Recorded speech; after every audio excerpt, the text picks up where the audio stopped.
guddaa miidiyaa sabalaa odumsina irraa barataati dhageeffadhu gurra gariiti. raadiyoo daandii haqaa. raadiyoo daandii haqaa. raadiyoo daandii haqaa. raadiyoon daandii haqaa torbanitti guyyaa ja'a kan isiniif dhihaatu yommuu ta'u afaan oromoon guyyaa afur wiixata roobii kamisaaf sanbata. sagantaan afaan amaaraa torbanii guyyaa lama kibxataaf jimaata isiniif kan tamsaatudha. raadiyoon daandii haqaa sagalee hawaasa muslimaa bal'aati. kun sagantaa raadiyoo daandii haqaati.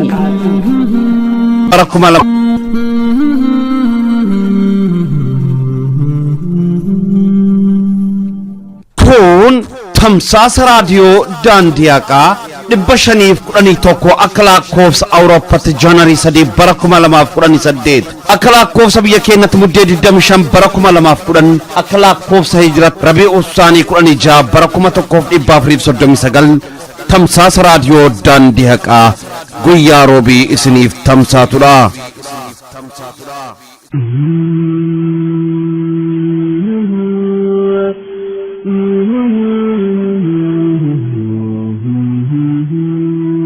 Mootii abaat keetuma mootummaani karaa hundaan nutti jirti midhaani atummaan nuuf dirmadhu yaa rahmaani. Annaan gallee tiisisaa fi kinniisa osoo kinniisa taheeni daymeessa kun ammoo dayma jiruu balleessa amman hubaadhe wanni awwaannisa addeessee fiite orruu magariisa yaa rabbi baasi gaagura tookeessa awwaannisa bibiddumaa dawaani atummaan nuuf dirmadhu yaa rahmaani. atummaanu dirmadhu yaa rahmaani.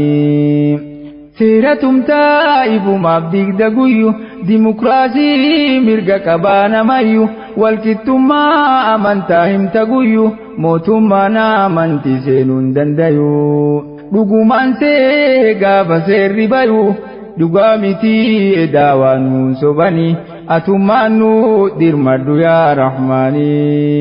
karaa sobaan deeman deebiin rakkisa yaa rabbisi qaba furmaata isa biyyi biraa lammii fi barsiisa keenya kunoo barataa dhaabamsiisa.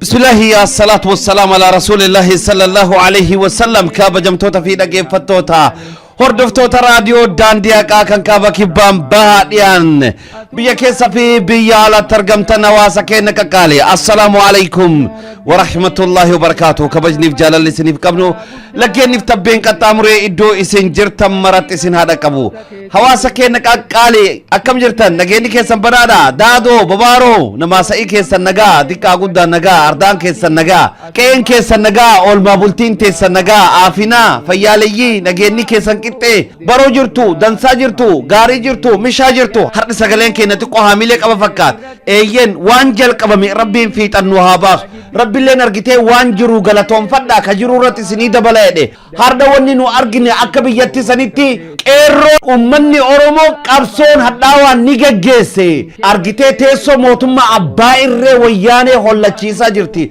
jilbeeffachiisaa jirti jaalattes jibbites haa ta'u mootummaa wayyaanee keessattuu warroottan TPLF olaantummaa warra saba tokko cabuudhaaf jira kinu har'a argitee waan lama murteessan wanni lamaan murteessanii hidhamtoonni siyaasaa hiikamuudha manni hidhamaa kalaawii cufamuudha egaa wanni kun bal'inni isaa akkaan hedduudha egaa waan jiru irratti rabbi galatoonfanna hagasuma cabanii hagan dubbachuun isaanii waan tokko wanni kun immoo argitee injifannoo uummata keenyati qabsoo uummata keenyati wanni kun garuu ammoo xumuraa miti beekaa hawaasa keenya waan dansaa jiru irratti argitee rabbi galatoonfachuun barbaachisaadha egaa hawaasa keenya yoo yaa jennee harka fuuni midhaatti galtee kara hundaa roorroon ummata cimte yaa rabbi nuu dhaqqabimee nasriini atummaan nuuf dirmadhu yaa rahmaanii atummaan nuuf dirmadhu yaa rahmaanii deebisaadhaaf degaafileen hawaasa shakkii malee deebin tahee rasaasa dhiiga barattoota godhaan qisaasa haquman dubbadda rabbiin na baasa hanga yoomiin dhugaa dhoysee hasaasa lubbuu du'aan olle tanaaf waswaasa yoon du'e maali haqa dubbannaani atummaan nuuf dirmadhu yaa rahmaanii. kabajamtoota fi dhaggeeffattoota hordoftoota raadiyoo daandii haqaa kan kaaba kibbaan bahaadhaan biyya keessa fi biyya alatti argamtan egaa qophii kennaa guyyaa dheengaddaadhaan nagayaatti jennee eegii nagaa kenna walitti dhaamanneen booda qophii kenna guyyaa hardhaatiin kinoo walitti deebinee jira. Egaa qophii kenna guyyaa hardhaa keessatti oduu akkasumas qophii harmee fi ibsa addawaawiin guyyaa hardhaa baase irratti egaa turtii bal'aa hayyoota waliin taasifnee jirra. Ibsi kun maalidha waan jedhu uummanni keenya bal'inaan hubatu waan qabuuf egaa haala wayitaawaa kanarratti ibsa kana guutuu isaa qabannee isiniif dhiyaachuuf jira. Ibsa isaa kutaa tokkoffaadha kan qophii keenya guyyaa hardhaa irratti isiniif dhiyeessinu. Kutaa lammaffaa qophii keenya taanu irratti isiniif dhiyeessina. Kutaa tokkoffaa guyyaa hardhaa isiniif dhiyeessina. Turtii Profeesar Isqeel Gabbisaa, Profeesar Mahammad Abbaa Jabal Xaayiroo akkasumas obbo Hussein Ahmedii fi akkasumas Abbaa Liban yookaan Diqqaa Hasan wajjin taasifne kutaa tokkoffaa qabannee dhiyaannee jira. Egaa haala wayitaawaa irratti qophii bal'aadha kan qabannee dhiyaannee jirru. Egaa hawaasa keenya qophiin bohaartii inshallah sagantaa keenya guyyaa borii irratti dabarsuudhaaf yaalii ni taasifna. Akkaan sagantaan nurratti dheerate sagantaan fatwaa immoo akkaan bal'aa waan ta'eef sagantaa fatwaa inshallah addasatti qofatti kan isiniif maxxansinu ta'a. Akkasumas qophii keenya guyyaa hardhaa keessatti turtii Ustaaz Raayyaa Abbaa Maccaa في شيخ جمال علي وجين تاسف نسني قبنا إجا جيلي ولمبوتا أكسمسي كيرو في مانغودوتا قولين هررجي بافي قولين هررجي لتا ومكينا شيرا دينتين كيف كبين ساني رابوكان إذا في منين جرينا إجارو دافي نانو فينفيني كوتا لغت آفو ترغتي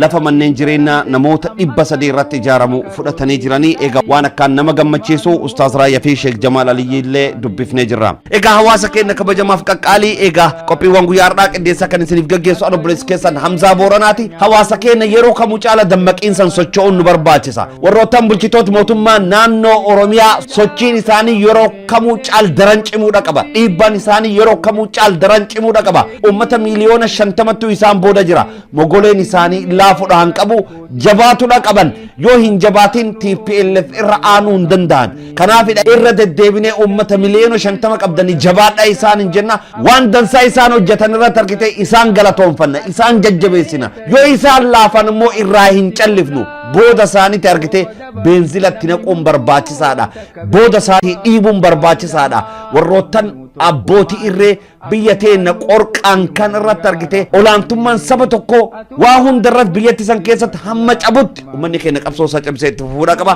ومني كين هم أبابية توت قبصو إسا فنين سي اتفوفودا قبا أورومون أوروميا كيساتي متاول قبتي جراچو قبا ومني توبيا كمو كابا كبان بكما هندان جرو kutaan kamu biyyatti san keessatti mirga guutuu akka argatuuf ummanni Oromoo akka abbatti dura dhaabbate ummattoota saboota xixiqqoo biraafillee argatee akka abbatti ta'e mirga isaanii kabajsiisuudha qaba. Gateetti kan ittiin baachuu immoo kan qabu ummata keenya qofaadha. Yaa ummata keenya jabaadhaa tabba bahaa jirra.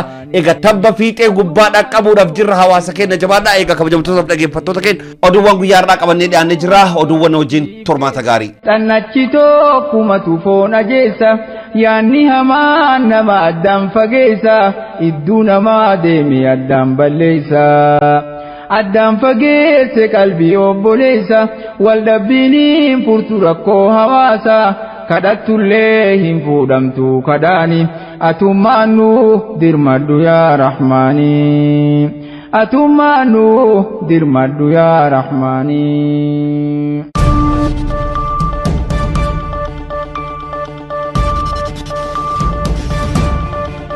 kabajamtoota fi dhaggeeffattoota hordoftoota raadiyoo daandii haqaa assalaamu alaykum warahmatullaahi wabarakaatu. oduuwwan keenya guyyaa har'aa akka lakkoofsa biyya keenyatti muddee 25 bara 2010 guyyaa roobii guyyaa har'aa qabannee dhiyaannee jirra. oduuwwan guyyaa har'aa kan isiniif dubbisu waan obboleessi keessan Hamzaa Booranaatiin.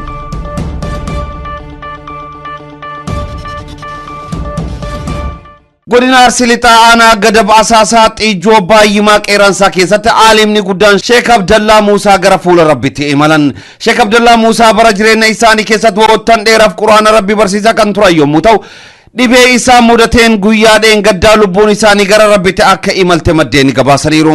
Sheek Abdallaan kan dhalatan godina Harargee Lixaa Ciroo yommuu ta'an gosti isaanii jaarso akka ta'es maddeen kennanuuf gabaasanii jiru. Diinii isaanii barachuuf barsiisuuf jecha maatii isaanii irraa eega adda ba'an waggoota 60 ol lakkoofsiisaniiru.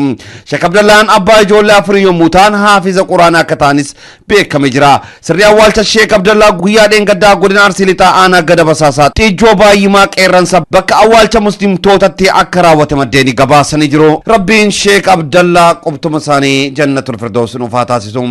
Hoggantoonni paartilee addu'aa afraan dhimma yeroo ilaalchisuudhaan miidiyaalee mootummaadhaa fi guyyaa har'aa ibsa kennan.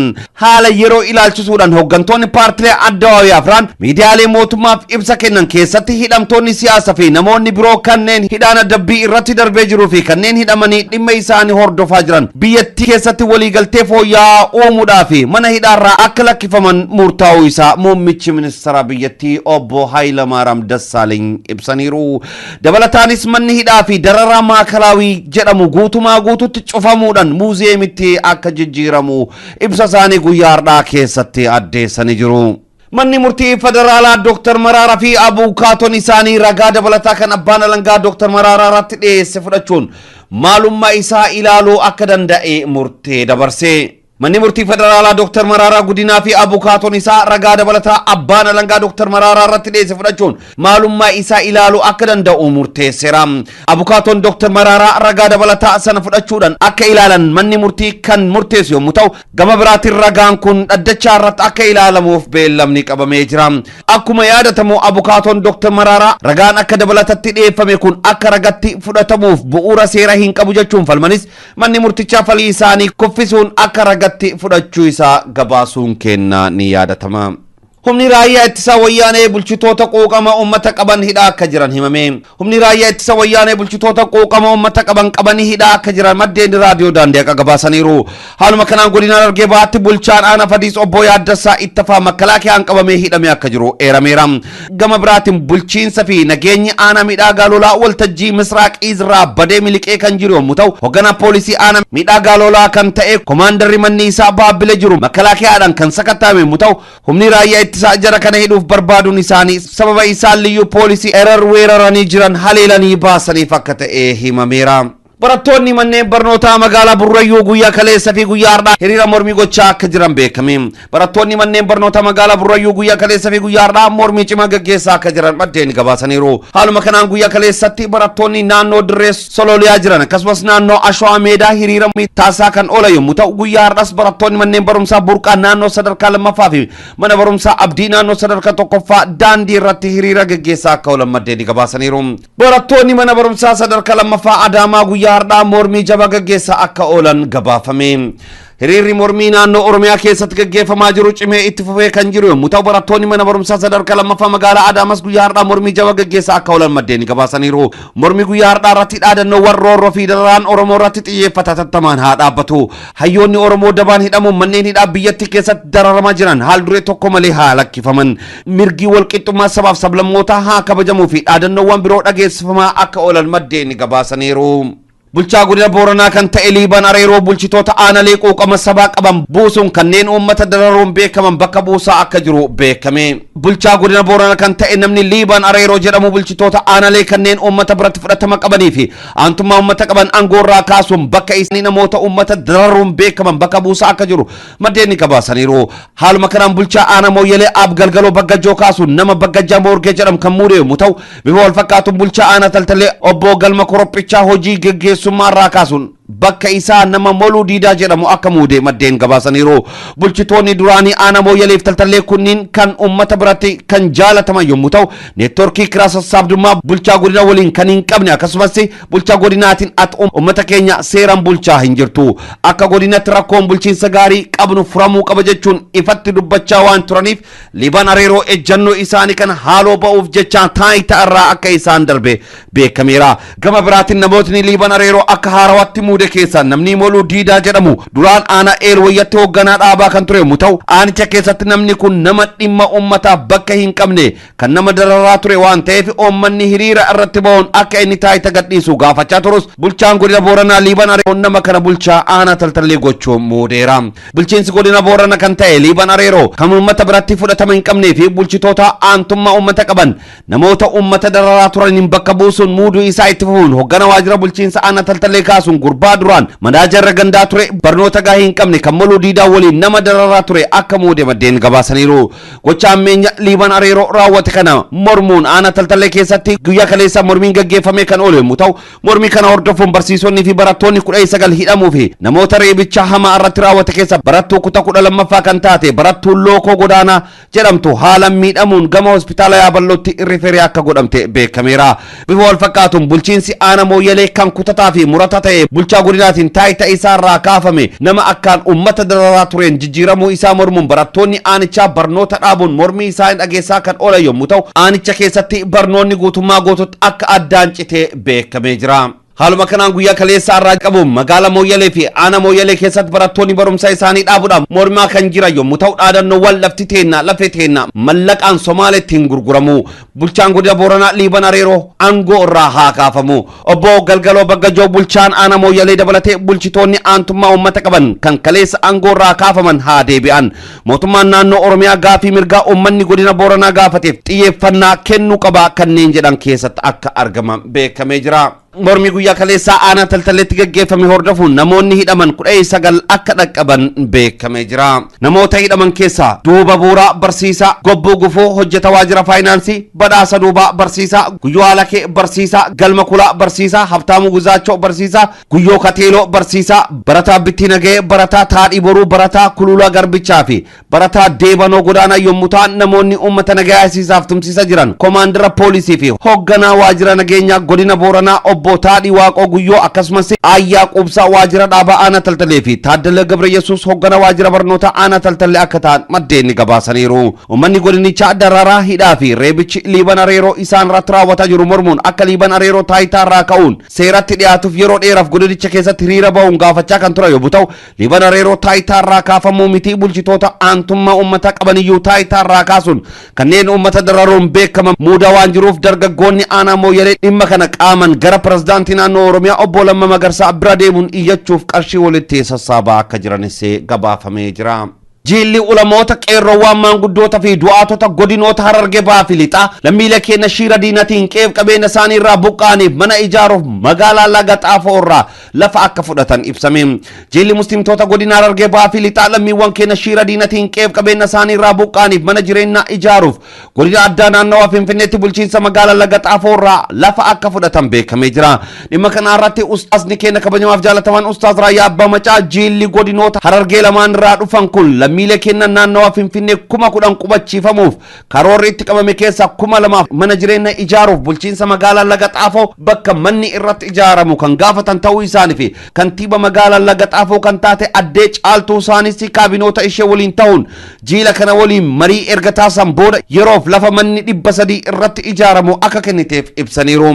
Abbootiin taayitas hawaasa isin hordofu isin jaalatuu fi humna isiniif ta'u yoo qabaatan kan biroollee ni qubsiiftu jechuun bakka haya araatti jedhamutti hanga mana 2,000 ijaaruuf deemtu jechuun isaaniif akka ibsan ustaas Raayyaa beeksaniiru. Ustaas Raayyaan ergaa uummata Harargeef dabarsan keessatti amaanaa keessan bakkaan geessineerra. Inumayyuu dabalataan mana 2,000 ijaaruuf waadaa seeneerra. Waadaa kana ammoo warra nu dhageeffatu kana waliin seenee ijaarsa mana 300 ammoo guyyaa borii jalqabna jechuun gama raadiyoo daandii haqaatiin ergaa dabarsaniiru. Ustaas Raayyaa Abbaa Macaa lammiilee keenya kan qubsiisuuf hawaasni keenya waanuma qabuun akka dirmatu dhaamsa dabarsaniiru. Ustaas Raayyaa Abbaa Macaa oduu gammachiisaa kan maa'akalaawiin akka cufamuu fi hidhamtoonni siyaasaa akka hiikamaniif murteen darbuu ilaalchisuun yaada kennan keessatti kan nu jalaa hidhame kanneen siyaasaa qofaan hidhaman qofa osoo hin taane kanneen amantiin hidhamanis waan jiraniif qaamni keenya walakkaan hidhaa jira jechuun rabbiin jara nagaan nuuf baase wal nu haa qunnamsiisu jechuun hawwii isaanii ibsaniiru. Dhimma kana irratti namni biraa nuti haasofsiisne Ustaas Jamaal Aliyyi guyyaa har'aa hidhamtoonni siyaasaa kanneen dabaan hidhaman hundi ni hiikamu oduu jedhu dhaga'ee baay'ee gammadeera jechuun dabalataanis koreen Harargee lamaan irraa filaman guyyaa har'aa gara magaalaa Laga Xaafoo deemuun kantiiba magaalaa Laga Xaafoo addee Caaltuu Isaanii irraa lafa lammiilee keenyaaf mana 300 irratti ijaaran waan arganneef hedduu gammanneerra jechuun gammachuu isaan itti dhagahame ibsaniiru. Ustaaz Jamaal Aliyyi koreewwan godina Harargee Bahaa dhimma kana irratti socho'aa jiran akka nuuf ibsanitti Abdallah Muhammad itti gaafatamaa Ahmed Brooshe itti aanaa Jamaal Abdullah Ramzi Baharaddin Jamaal Aliyyi Ahmed Muktar Ahmed Sani Ahmed Sheikh Abdussalam Muhammad Sheikh Madi Aliyyi yommuu ta'an koreewwan Harargee lixaarraa dhimma kana irratti socho'aa jiran Abu Yazid yookaan Abdulatif Ahmed Sheikh Sirajirna Sheikh Ibrahim Ciro Sheikh Abdallah Boke Munashid Abdurrahman Hussein Sheikh Rijal Baddeessa Muhammad Nur Ahmed Ahmado Aliyyi Bilal akka ta'an ibsuun dabalataanis akka Harargee Bahaatti lakkoofsa herrega baankii hojii gamtaa Oromiyaa tokko duwwaa 31786685 banachuu isaanii ibsuun namni quuqama qabu hamma danda'een irratti akka hirmaatu dhaamsa dabarsaniiru. Gama biraatiin koreen ulamoota godina Harargee lixaa lakkoofsa herrega banachuu isaanii ibsuun lakkoofsa herrega kanas boodarra beeksisuuf kan deeman ta'uu isaanii ibsuun nama 2300 kana qofaa miti hawaasa keenya guututti dhaabuu dandeenya jechuun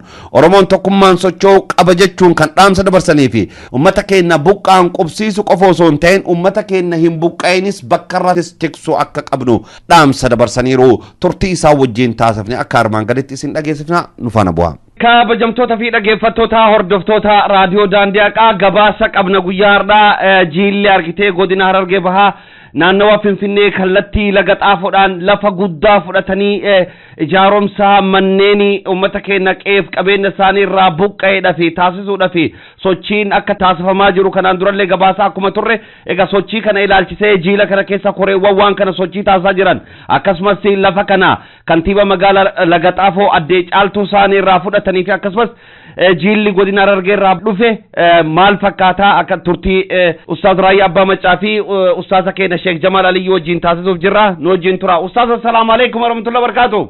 وعليكم السلام ورحمة الله وبركاته. أكم جرتنا نجيني بدار فيا أستاذنا. فيا نجين بدار الحمد لله رب العالمين فيا نجين. بقى جرات ما شاء الله بشروا مي مالي جرتن قباسة وان ببري دار كاك أبدني وان أركتي تجرتن مي هواسا كنا دافي الراتي وصونو هم تنين.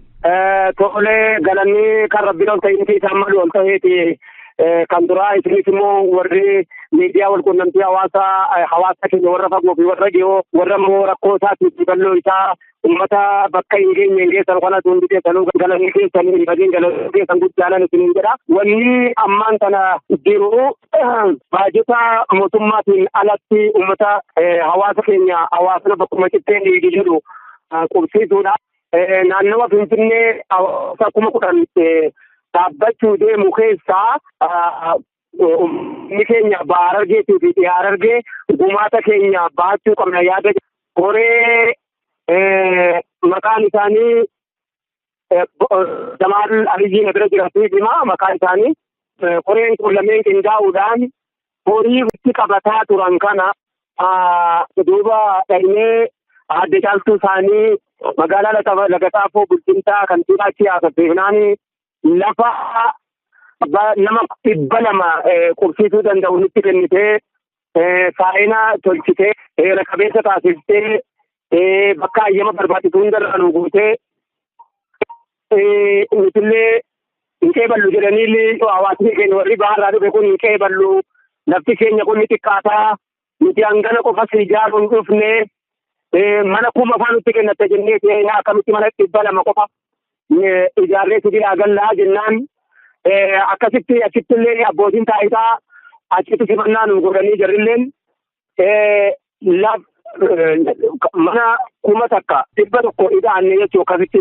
Maashaallah. Mana 300 ijaaruudhaa deemna. Mana 300 ijaaruudhaa deemna. Kabirooti isinii taanaaf akkanatti hawaasa hordofu isin jaallatu humna isinii ta'uu qabaattan taanaan kabiroollee nu qubsiiftan hin jedhani abbootiin taayitaallee.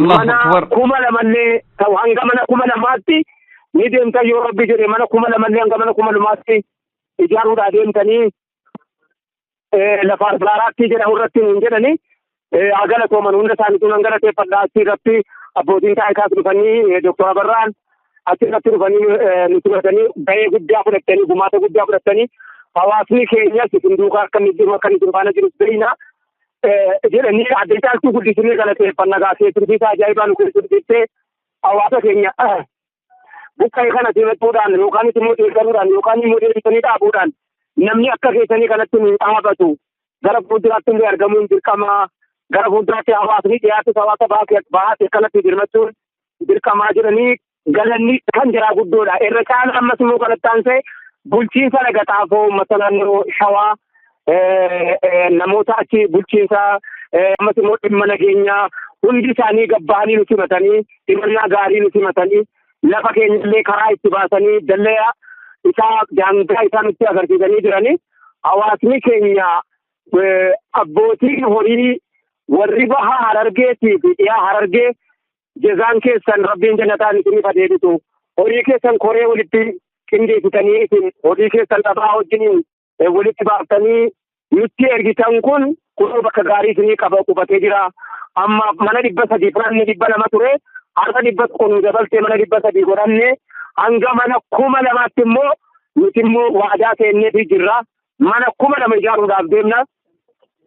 Isaanis abbootiin taayitaa abaluu jechuu baadullee dhufanii bakka isaan agarsiisanii bakka arbaaraatti jedhamutti mana 2,000 hawaasa keenyaaf ijaarsitanii gadi dhaabuu qabdanii jedhanii waadaa seennee jirra.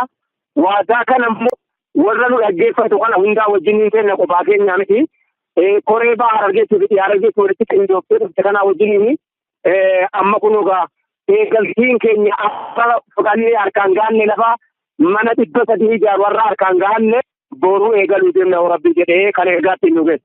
Mashallah barakallahu fiikum jazakumullahu khairan. Egaa ustaaz hojiin kun hojii akkaan jabaati rabbi isinirraa haa jaalatu. Egaa amaana ummata qeebaltanii baadhattanii deemaa jirtan kaleessa irraatii dur irraatillee amaana ummata kan warra sochoosaa ture irraayi waan jabaa san irraa eenna ammaan boodallee ummanni keenya maaltu irraa eegama kanaan wal qabsiiftanii hawaasa gateetti keenya kaleessallee isin wajjin imalaa ture hawaasa kana waliin qubsiisuudhaaf olii gad biyya keessaa alattillee imalaa ture socho'aa tureef maal dhaamtan?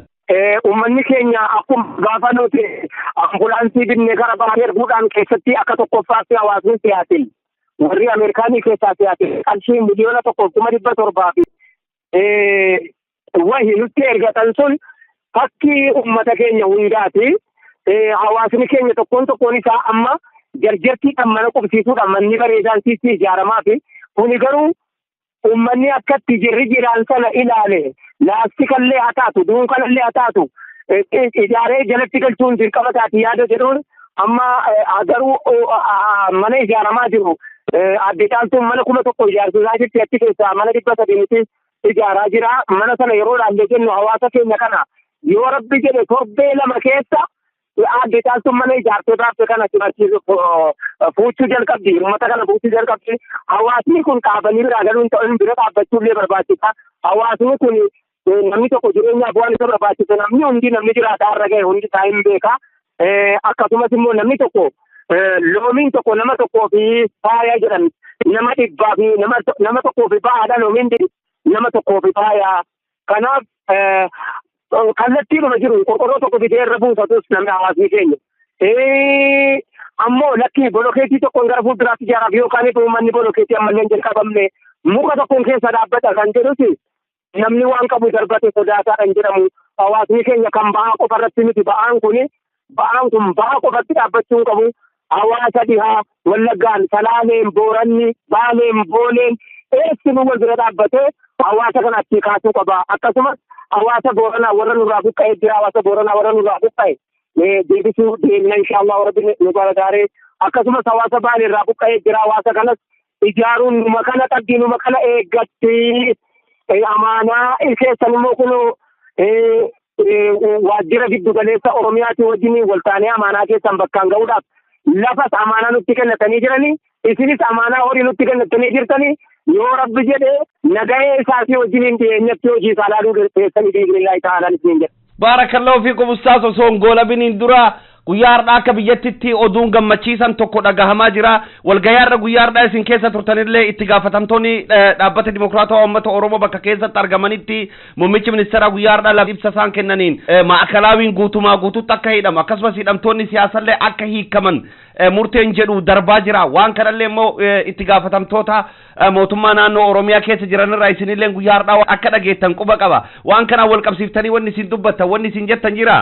warra akkas jedhe hundaa wajjiniin oolle har'a warra dhaamsa kana dabarfates dhaabbata televizyiina Oromiyaa OBNs wajjiniin oolle nutillee wajjumaan oolle gabaasa kana utoo ammallee miidiyaan hin dabarsin nuyi ibsanii waan kana dabarfateera jechuun dhiyeessanii jiranii ummata qaamni hidhamillee qaama isaanii mana isaa keessaa hin baasanii ummata yaanni hidhame namni keessaa baasuu hin danda'u abbumti ofa baasuu hin danda'u ummata yaanni hidhaatu jira namni yaanni isaa hidhame namni baasuu hin jiru namni kitaab hin beeku kan qaamni hidhame garuu kunoo har'a murteeffame gara fuulduraatti muuziyamii ta'ee bareeduun daawwatama manni hawaasni keenya keessatti azabamaa ture hundisaa muuziyamii ta'a gara fuulduraatti jechuun ergaadhuma waliigalaanii dhugumatti giddu galeessuma wiirtuu naannoo mootummaatiin itti himame kana wajjin wal qabatee kan hidhaa jiru kan akka siyaasaa qofatti osoo hin ta'in akka amantiittis warra hidhaa jiru nurraa jira qaamni keenya gartokkeen akkuma jirutti hidhaa jira fakkaata yeroo jarri ba'anii baha ummata kana warra qaama siyaasaa ta'u warra qaama amantiitiin hidhameessa ta'u baha jaraa kana gammannee warra walitti nu deebi'u rabbiin waa godhu hin jedha. Amiin baarakallahu fiikum ayyee jazakumullahu khairan ustaasa keenna ustaas Raayyaa Abbaa Maccaa egaa maqaa dhaggeeffattoota raadiyoo daandii haqaatiin hedduu isin galatoomfannaa mee sheeka kenna sheek Jamaal Aliyyiittillee nu kennaa isaalleen carraa kanatti waan isaan dabarsiisan irraa hubannu. Nabira jirani marhaba. Ayyee. Ustaaz assalaamu alaykum wa rahmatullahi wa barakatuh. Wa alaykum salaam wa rahmatullahi wa barakatuh. Hayyakumullah akkam jirtan nageenyi badhaadha fayyaa ustaaz. Alhamdulillah baga nagaan nu jiraatan. Barakallahu fiikum umriin keessan nu faadheeratu waan dadansaa dhagaa jirra sochiin keessattuu isin godina Harargee lixaaf godina Harargee baatti taasisaa jirtan kunoo achirraa tarkaanfattanii waan hojjetaa jirtan san gara Finfinnee qabattanii akka dhuftanillee dhagaa jirra mee haaluma waliigalaatiin akkuma ustaaz Raayyaallee gabaasa nu kennan maalitti jirtan maan keessa jirtan waan jedhu mee hawaasa keenya nu dhageessisa ustaaz. Masha Allah baga nu jiraatan isinillee umriin dheeradhaadha. Duuba har'aan kana gammachuu guddoon na dhagahamee jira. Gammachuu na dhagahamte san keessaa gammachuun guddoon ta duraa tunis taanis ganaa jeenamichi. Hidhamtoonni siyaasaa kan biyya teenya keessatti ololaa fi dharaan zulmii adda addaatiin hidhaman hundinuu haa gallachifaman jechuun gammachuu inni itti qixxaa'u hin jirre dhugaan hin gaafate waan biraa wani dubbiin tun na dhagahamsiifte. Akki jette Oromoon namni fi hamaan qabu harreenlee afaan walii qabuu jaan.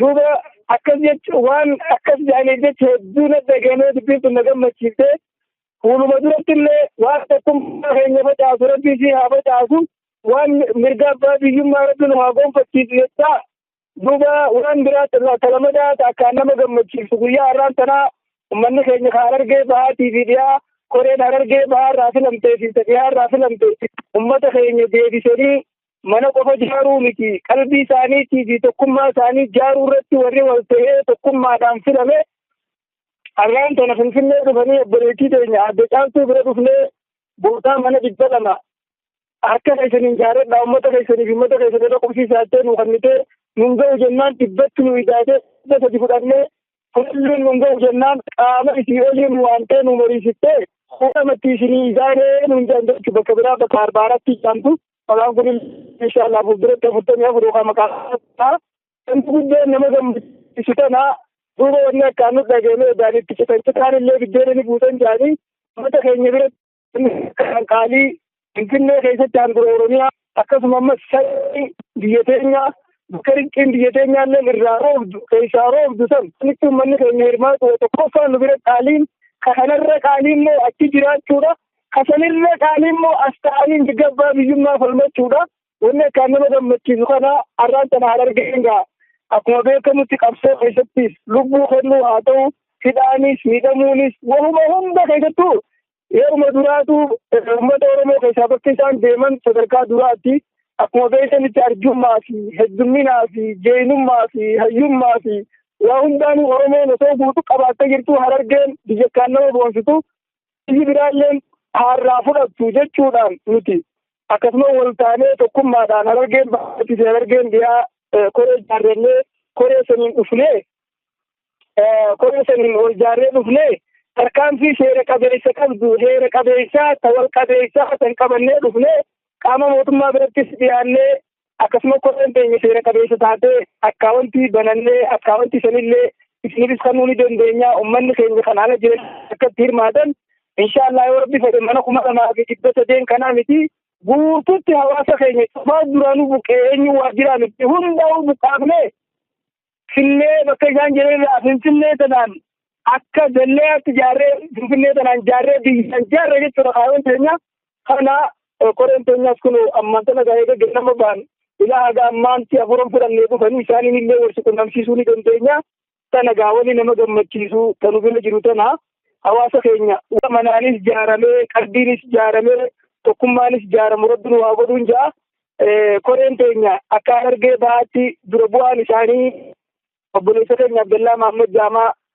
akkuma katakkaa rakkoo lammii keenyaatti fi rakkoo hawaasa keenyaa irraa hafee hin beekne iddaan isaanii obboleessa keenya manguddoo keenya naggaasee keenya beekamaa kan argee ta'a Ahmad Ibrosh akkasuma barreessaan keenya Jamaal Abdullaa Jaamaa Qarsaadha akkasuma abbaan herreegaa Ramzii Baarajjiinii fi Jamaal Aliyyii fa'aadha. Akka wanti nuti akka argee baatti banannee jirru namoonni biraa koyaan Ahmaddiin Muktaar fa'aa akkasuma ammas Ahmad Saanii Ahmad Qeeroo Raayisa fa'aa Sheekh Abdusalaam Mahamad Fodis Sheekh Maadii Aliyyii Dodar warreen kana akka wantiin teenyalleen Oromiyaa hojii gamtaa 10,000 namni akka nuti quuqamnetti quuqame akka nuti laalanne laalate wajjin itti hirmaatee qarshii takkaas ka qabu qarshii lamaas qabu itti hirmaatee nu wajjin liqinaadhaaf turi danda'a.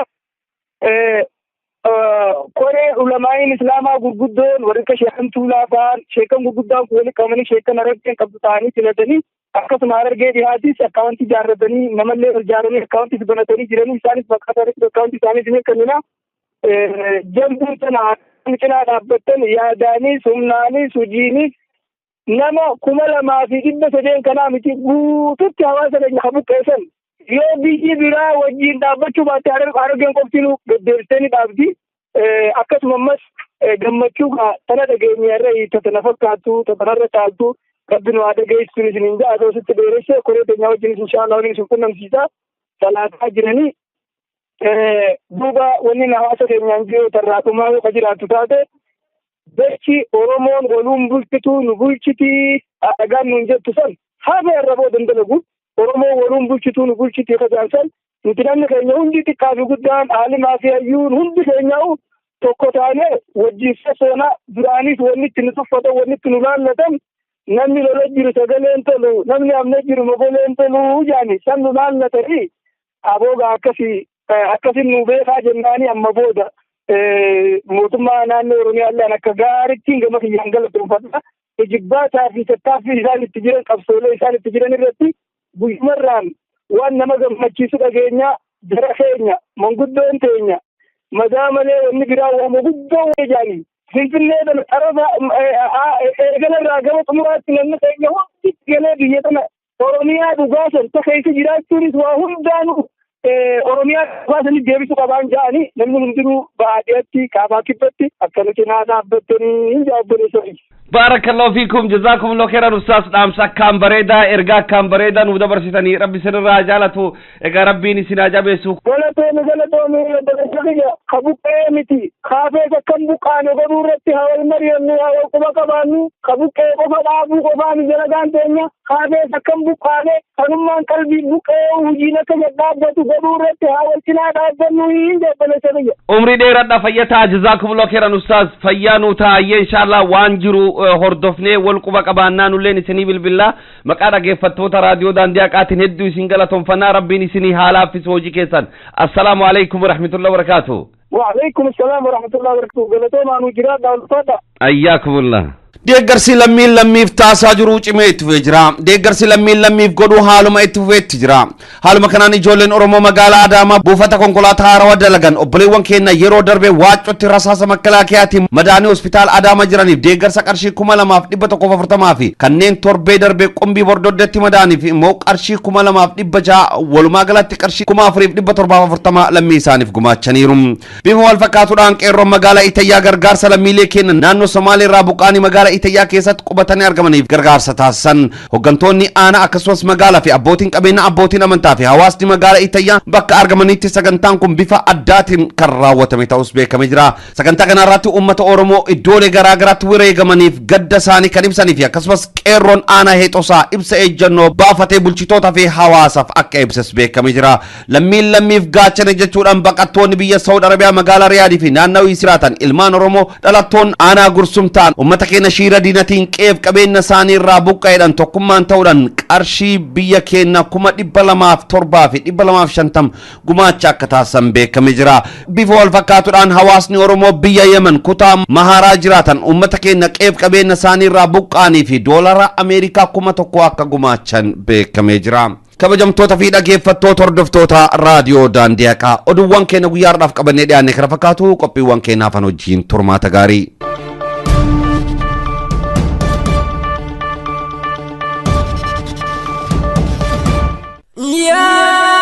yaa Rabbi yaa Rahmaani jaalalaaf tokkummaan بهاديها أبا في كبرة تقوي مسلم أتمرا أمو وانسي خدن أهندرا نوكني تهدين كان فود النرام يا ربي أرجع يا كريم يا خموت ما زاد العالمين تكون قدي تنمرا ميفن باسي تكن راحت تما أمري توامرا يا ربي أرجع يا كريم يا خموت ما زاد العالمين تكون قدي تنمرا ميفن باسي تكن راحت تما أمري توامرا. Egaa kabajamtoota fi dhaggeeffattoota hordoftoota raadiyoo Daandii Haqaa oduuwwan keenya guyyaadhaaf qindeeffannee qabannee dhiyaanne kana fakkaatu. Egaa guyyaa har'aa maanguddoon Adam Jiloo Roobaa jedhaman Somaaliyaa Puntland magaalaa Galkaayyoo keessatti gara ganda Akiraa deemanii jiran maanguddoo umriin dheeraa biyya isaanii keessatti argitee jiraachuu dadhabanii gabrummaan itti jabaattee warroottan argitee kaleessa jeneraal Waaqoo Guutufa wajjin qabsaawaa turanidha. Egaa biyya ormaa keessatti osoo rakkatanii biyya ormaa keessatti osoo isaaniif hin darbin waan saba isaaniif osoo laalatanii waan saba isaaniif osoo cinqamanii guyyaa har'aa gara ganda Akiratti deebanii jiranii rabbiin isaaniif haa araaramu. Maanguddoon kun maanguddoo jeneraal Waaqoo Guutuu akkasumas Huseen Buneefa wajjiidhaan Somaaliyaa keessatti maddeeffatanii mootummaa Habashaa irratti lola cimaa geggeessaa turanidha. Maanguddoo umriidhaan argitee guddatanidha. Rabbiin isaaniif haa araaramu. Egaa kabajamtoota fi dhaggeeffattoota hordoftoota raadiyoo Daandii Haqaa oduuwwan biyya keessaa guyyaa har'aa qabannee irraati wanni akkaan nama gammachiisu turtii Ustaaz Raayyaa Abbaa Maccaa fi Sheekh Jamaal Aliyyii wajjin taasifnee irraati ergaa gurguddaa akka argattan abdii guddaa qabna. Egaa kabajamtoota fi dhaggeeffattoota hordoftoota raadiyoo Daandii Haqaa kanatti aansuudhaan gara qophii harmeetti isin ceesifna. turtiin keessan nu faana haa ta'u. Kanarraatituma amriin tawwaamara tabbanu baasii ol ta'uu feena fuuldura deemne bal'ootti ceena buukara har'aa hundee nu baasii sirrii irra nu yaasi sharriin siif jin rabbi abaari nuti sirraa meenu baraarii.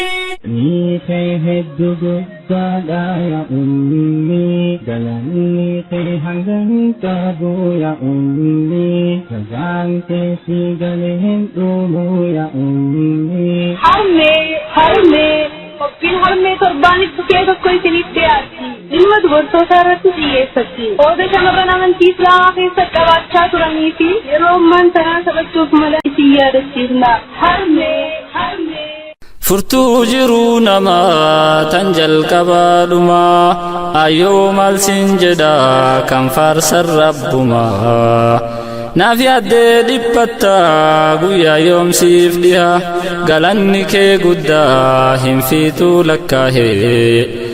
بسم الله الرحمن الرحيم maqaa rabbii ol tahee akkaan araaramaa fi akkaan dhiifama namaa godhu taheen eegalla. Bismillaahi salaatu wassalaam alaa rasuulillah sallallahu alaihi wasallam. Nagaa fi rahmanni rabbii ergamaa keenya kabajamaa fi jaalatamaa nabiyyi keenya Muhammad sallallahu alaihi wasallam maatiiwwan isaa sahabotaa fi warreen karaa qajeelloo turre ergamaa rabbii jala deeman hunda irratti nagaa fi rahmanni rabbii haa jiraatu. Assalaamu alaikum wa rahmatullaahi wa barakaatuh. Akkam jirtan kabajamtoota dhaggeeffattoota maatii raadiyoo Daandii Haqaa, nagaa fi kabajaan keenya bakka jirtanitti isin haa gahu jenna. Kabajamtoota maatii raadiyoo Daandii Haqaa, kun qophii harmee guyyaarraa yeroo ta'u, qophii guyyaarraa keessatti mata duree bu'aa hawwan daa'imman isaanii akka ajaja shari'aatti harma luusisuun qabuu fi miidhaa harma luusisuu dhabuun mudatu je'uun sagantaa qopheeffannee akka asii gadii kanatti qabannee dhahannee jira. Haa ta'u garuu sagantaa guyyaarraa kutaa tokkoffaa keessatti irra caalaatti sababa rabbiin subhaanahu wa ta'aalaa akka hawwa muslimaa daa'imman isaanii harma amata lama luusisan ajajeef maaliif je'uu fi miidhaa harma luusisuu dhabuun mudatu bal'inaan daawwanna. Turtiin keessan nu wajjin haa ta'uun afeerraa keenya jechuun kan isin afeeru qopheessaan sagantaa kanaa ana obboleessa keessan Kaab Ismaa'il. Inni jireenya gargar nu facaase na duraa mul'ata guyyaan gargar baane ifiitti na qabdee imimmaan harcaafte akka namaa du'ee jiruun gargar baane. Laayyoo miti dubbiin haalaan keessi fagoo turiin irraa dhiquu ceembiteen jillee faanaa isii jala jannanni rabbiillee. Sobaa miti dubbiin haqiiqaa rabbiiti haati ilmoo isiif shorophii kiniini. Barbaachisummaa fi bu'aa harma luusisuun qabu daawwitii diin islaamaatiin yeroo daawwan. Bismillaahi irrahmaani irrahiim. Rabbiin subhaanahu wa ta'aalaa quraana isaa kabajamaa keessatti akkana jedha. Suuraa al-Baqaraa ayata 233 keessatti akkana jechuun ibsi. Hawwa muslimaa akka daa'imman isaanii sirritti dirqama isaanii irraa eegamu bahuu barbaadan amata lamaaf harma isaanii luusisuu qaban. Abbaan daa'imaatiis baasii nyaata dhugaatii fi uffata isaanii akka dandeettii fi humna dinagdee isaaniitiin fedhii isaanii guutuun isaanirra jira jechuun kan ibsu yeroo ta'u, ulamaan islaamaa dhimma kanarratti yaada isaanii yeroo ibsan akkana jechuun dubbatan. Hawwa muslimaa daa'imman isaanii harma luusisuun ajaja rabbiin ol tahe hawwan irra kaa'e.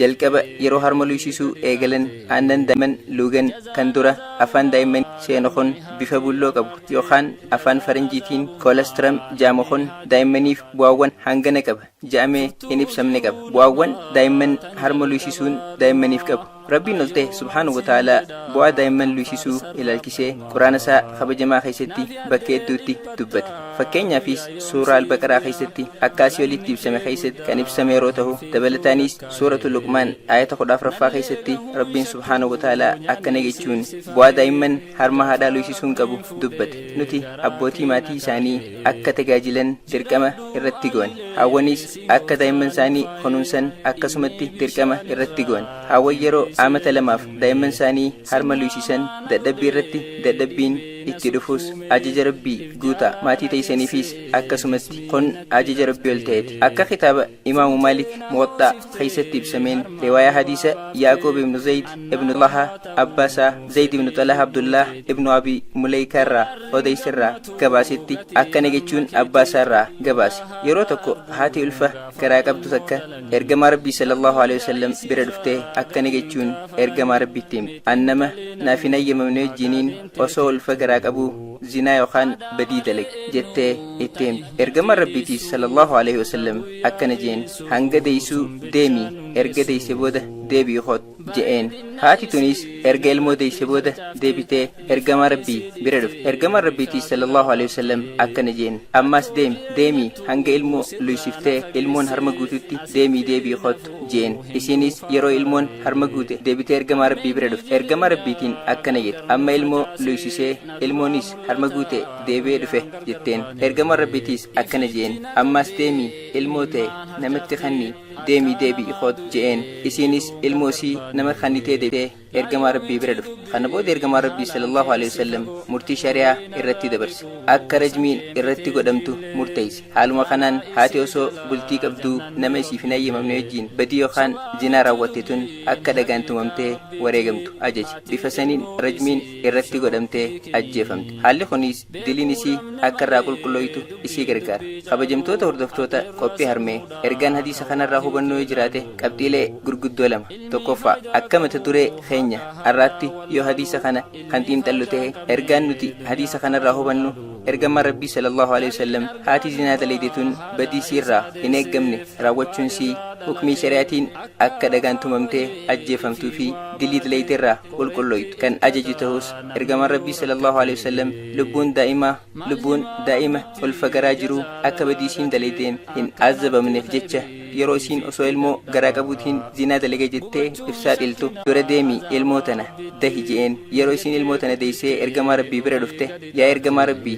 dahee dhufe jettuun ammaas ilmoo ta'e luysisi yeroo ilmoon harma guute deebii kottu je'een haati tunis tole jettee deemtee yeroo ilmoon sii harma haadhaa hanga luguu qabdu luysiftee ilmoon jabaatte booda deebitee ergamaa rabbii sallallahu alaihi wasallam bira dhufte ilmoo luysise ilmoon harma guute jettuun ergamaa rabbii sallallahu alaihi wasallam akkana je'een deemi ilmoo ta'e namatti kannii deebii kottu je'een haati tunis ilmoo sii namatti kannitee deebitee ergamaa rabbii bira dhuftee yaa ergamaa rabbii sallallahu alaihi wasallam ilmoo tiyya namatti kannee dhufe jetteen ergamaa rabbiitis sallallahu alaihi wasallam akkana je'ee hukmii shari'aa irratti dabarse akka dhagaan tumamtee ajjeefamtuu fi dilii daleeterraa qulqullooytu ajaje. Haaluma kanaan haati tun dhagaan tumamtee ajjeefamte. Haalli kun ammoo dilii daleeterraa isii qulqulleessa. Qabxiin guddoon hadiisa ergamaa rabbii kanarraa hubannu yoo jiraatte haati tun badii sirraa hin eeggamne nama isiif hin ayyamamne wajjin zinaa raawwachuun isii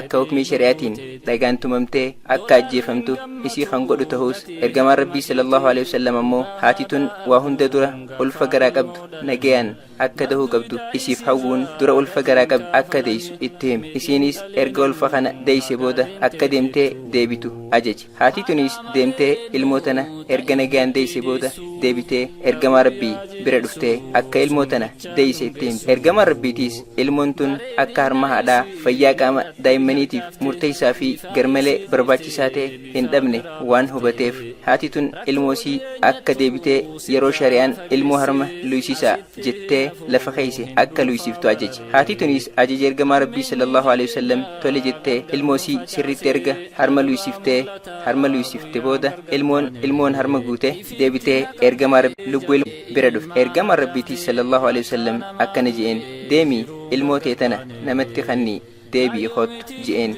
Ergamaa rabbii sallallahu alaihi wasallam sababni inni akka ilmoo tana namatti kannitee dhufte ajajeef akka ilmoon tun dirreetti nafne lubbuu ilmoo tanaatiif yaaduuni. Dhaamsi tokkoffaan hadiisa kanarraa barannu kana. Dhaamsi lammaffaan hadiisa kanarraa hubannu immoo haati osoo bultii qabdu nama siif hin ayyamamne wajjin badii yookaan zinaa daleeyde lubbuu sii badii daleeyderraa qulqulleessuuf akka hukmii shari'aatti akka dhagaan tumamtee ajjeefamtu tahuu hubanna. Haa ta'u garuu qabxiin barnoonni keenya qophii harmee guyyaarraa irratti xiyyeeffatu kun ergamaa rabbii sallallahu alaihi wasallam haati tun badii zinaa daleeydeef osoo hukmii shari'aatiin dhagaan tumamtee akka rajmii godhamtu ajajuus haati tun ilmoosii harma haadhaa akkaan fayyaa daa'immaniitiif barbaachisaa ta'e akka argattu yaaduu fi akka ilmoon tun dirreetti nafne yaaduun akka haati tun waa hunda dura ilmoo isii harma luysee ilmoon aannan gahaa harma haadhaa fayyaa daa'immaniitiif barbaachisu argattu godhee erga ilmoon guute booda akka ilmoon tun dirreetti nafne yaaduun akka ilmoo isii nama gootee fi deebitu ajajee san booda hukmii shari'aatiin dhagaan tumamtee akka ajjeefamtuu fi haati tunis dilii isiirraa qulqullooytu yaaduun akka ajjeefamtu godhe. Subhaanallah, ergama rabbii sallallahu alaihi wasallam bifa kanaan ummaa islaamaatiif yaaduun tola hawaasa muslimaatiif barnoota guddaa barsiisuu ture. Adeemsi hukmii shari'aa kunis moggaafama adabbii huduud jedhamee hukmii shari'aa keessatti beekama. Bifa kanaan ture ergamaan rabbii ergamaan alamaa ummaa islaamaa xiqqaa fi guddaan akka hin miidhamnee fi qixaaxa laaleessaa ibidda jahannam jalaa akka walaba bahan yaadda'uu tureef. Imaammata badaa sirna qusannaa maatii maqaa qaroomaa ammayyaa jedhuun xurree warreen jallaa ajaja rabbii mataa jabaatanii hukmii shari'aa moggadhiisuun xurree jallinaa biyyoota lixaa qarooman ja'amanii hordofuun hawwa muslimaa hedduun daa'ima luysiftu ni miidhamti, bocni isii ni bada. yaada je'uun fudhachuun hawwa muslimaa bareedina qaama keenya ayna jechuun ajaja rabbii dhabamarraa isaan argamsiisee moggadhiisuun yeroo barnoota warreen dhamaa rabbii isaan uume hin beeynee fi warra kaayyoon jireenyaa fi daandiin qajeelloo jalaa bad warreen qarooma beekan ja'amanii dhaadaman barnoota jallaa biyyoota lixaa hordofuun bareedina qaama keenyaa ayna jechuun hawwa muslimaa yeroo daa'imman isaanii harma luysisuu diduun xuuxxoo afaanii qaban arguun waan hawwa muslimaa aadaa osoo hin tahin shari'aa godhatan tahuu arguun waanummaa islaamaa hedduu biratti baratame akka ta'e ergaa agarree fi dhageenye bubbulle. Dhimma kanarratti wanni hawwa muslimaa beekuun irraa eegamu yoo jiraate hawwa muslimaa daa'imman isaanii harma luysisuu didanii daa'imman isaanii xuuxxoo afaanitti qabuun daa'imman isaanii ni'imaa fi qananii rabbiin isaaniif harma haadhaa keessa kaayetti akka hin qananiine dhorkan bu'aa daa'imman isaanii argachuu qaban dhorkamuun isaanii gocha akkaan nama sheeneysu tahuu fi bu'aa harma haadhaa hodhuurraa argamu kan rabbiin quraana isaa keessatti dubbate ilmaan isaaniitti qorqoduu isaaniiti. Karaa biraatiin ammoo hawwan ilmaan isaaniitiif yaaduu dhabuun qofa osoo hin tahin hawwan daa'imman isaanii harma luysisuu dhaban sawaaba rabbiin isaan daa'imman isaanii harma luysisuun argatan sawaaba maallaqaan bitamuu hin dandeenyee fi ajajii gurguddoo itti argatan mataa isaaniitiif dhabuun isaanii waan akkaan nama sheeneysu tahuu hubachuu dhabuu isaaniiti. Rabbiin subhaanahu wa ta'aalaa yeroo ilmaan namaa kana ajaju waan lubbuu isaaniitii fi nama biraatiifis fayyadu isaaf sawaaba guddaa argamsiisu yaaduun kan ajaja shari'aa dabarsu tahuun hubatamuu qaba. Haa ta'u garuu hawwa muslimaa daa'imman isaanii harma luysisuu qorqodan kun ammoo waa lama dhaban. Akka ilmaan isaanii bu'aa qaalii harma haadhaa luguurraa argamu hin argannee fi mataa isaaniitiis sawaaba guddaa rabbiin daa'imman isaanii luysisuun argatan dhabuu isaanii hubachuu dhabuu isaaniiti. Bu'aan daa'imman harma haadhaa luysisuu barnoota saayinsiitiin yeroo xiinxalamus bu'aan isaa kan hangana hin jaamne akka ta'e qorannoowwan gaggeeffamanirraa hubachuun ni danda'ama. Akka Dr. Alison Stuub hayyuun meedikaal doktara daa'immanii akka jedhutti daa'imman muslimaa harma haadhaa sirriitti hin lugiin rakkoo fayyaa hangana hin jaamneef saaxilaman.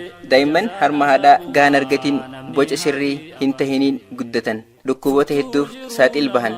Fakkeenyaafis morbidity boca qaamaa sirriin tahin waliin guddachuu, obesity furdina garmalee sirriin tahinii fi fayyaalessa hin tahin wajjiin guddachuu, diabetes mellitus type 1 fi diabetes mellitus type 2. Kunis dhukkuba sukkaraa gosa lamaan jechuun diabetes mellitus type 1 dhukkuba sukkaraa gosa tokkoffaa. Kana jechuun qaamni namaa uumamaan warshaa sukkara qaama namaatiif barbaachisu oomishu glucagon qaama namaatiif gahaa ta'e oomishuu dhabuun akka hanqinni sukkaraa qaama namaatiif barbaachisu isaan mudatu godha. Kunis dhukkuba sukkaraa gosa tokkoffaa yookaan diabetes mellitus type 1 jedhamuuf saaxilaman isaan godha. Wallaansi isaatiis rakkisaa ta'urraa hanka'e namoonni dhukkuba sukkaraa gosa tokkoffaa kanaan qabaman yeroo hunda waan mi'ooyituu qabiyyee sukkaraa hedduu of keessaa qaban akka heddummeessanii sooratan gorfaman.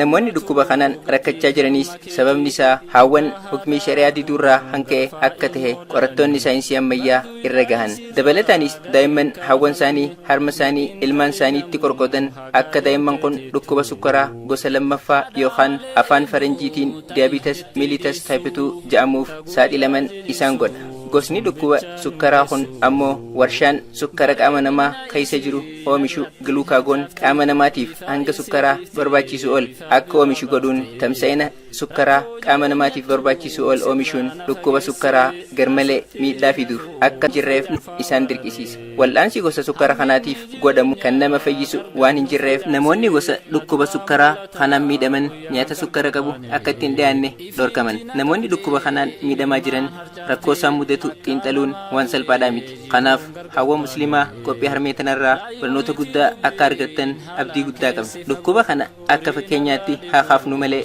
daa'imman hawwa muslimaa harma luysisuu itti qorqodan dhukkuboota akka lukeemiyaa, dhukkuba dhibee xuraa'uu dhiiga diimaa, dhukkuba wal'aansaaf baasii guddaa maallaqa miiliyoonaan gaafatu kan namoonni dhukkuba kanaan miidhaman yeroo hedduu diinagdee itti wallaanaman dhabanii gargaarsi akka isaaniif godhamu itti gaafataniif saaxilamanii fuula namaa kadhaa mudatan hedduu agarra. Kunis sababni isaa hawwan hukmii shari'aa diduun ilmaan isaanii harma luusisuu dhabuurraa mudata. Dhukkuba onnee tasa nama ajjeesuuf saaxilaman. Dabalataanis rakkoon hawwan daa'imman harma luusisuu dhabuu fi harma daa'immaniitti qorqoduu kun daa'imman qofaaf osoo hin tahin miidhaan isaa hawwaniifis akka dhukkuba adda addaatiif saaxilaman isaan godha. Dhukkuboota hawwan saaxilamaniif kanneen keessaayis piriimoonopas breast cancer dhukkuba kaansarii harmaa tiif isaan saaxila.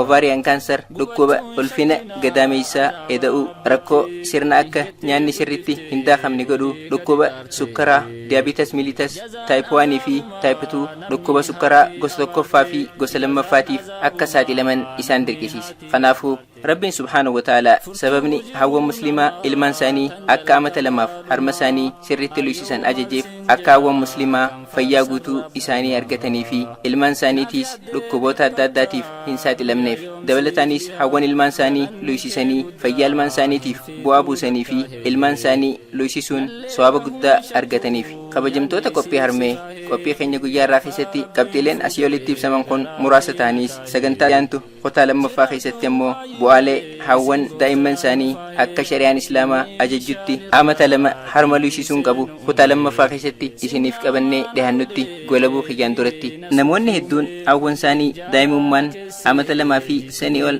harma haadha isaanii sirritti dhugan yeroo hedduu dhukkuba adda addaatiif kan hin saaxilamnee fi salphaatti dhukkuba ofirraa ittisan arguun dhugaa qabatamaan mul'atu waan ta'eef hawwan muslimaa ajaja rabbii guutuun daa'imman ifiitii fi mataa keessaniif akka bu'aa barbaachisu argattan jechuun dhaamsa keenya dabarsina.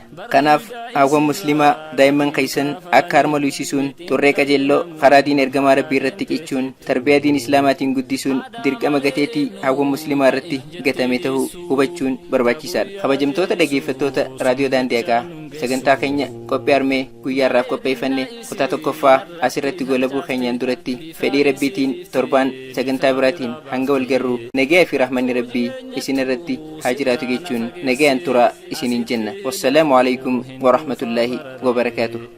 Hammeenyi jireenya gargar nu facaase na duraa mul'ata guyyaan gargar baane ifiitti na qabde imimmaan harcaafte akka namaa du'e jiruun gargar baane laayoomiti dubbiin haalaan keessi fagoo turiin irraa dhiqu sanceen biteen jillee faanaa isii jala jannanni rabbiillee sobaa miti dubbiin haqiiqaa rabbiiti haati ilmoo isiif shoroppii kiniini beekuu dhabne malee dubbiin dubbii caalu aqlirra sammuudha kan waa hiikee laalu ilmi faayidaa qabu haqa haadhaa wallaalu ilmi faayidaa hin qabne duniyaa baatuun dhaalu.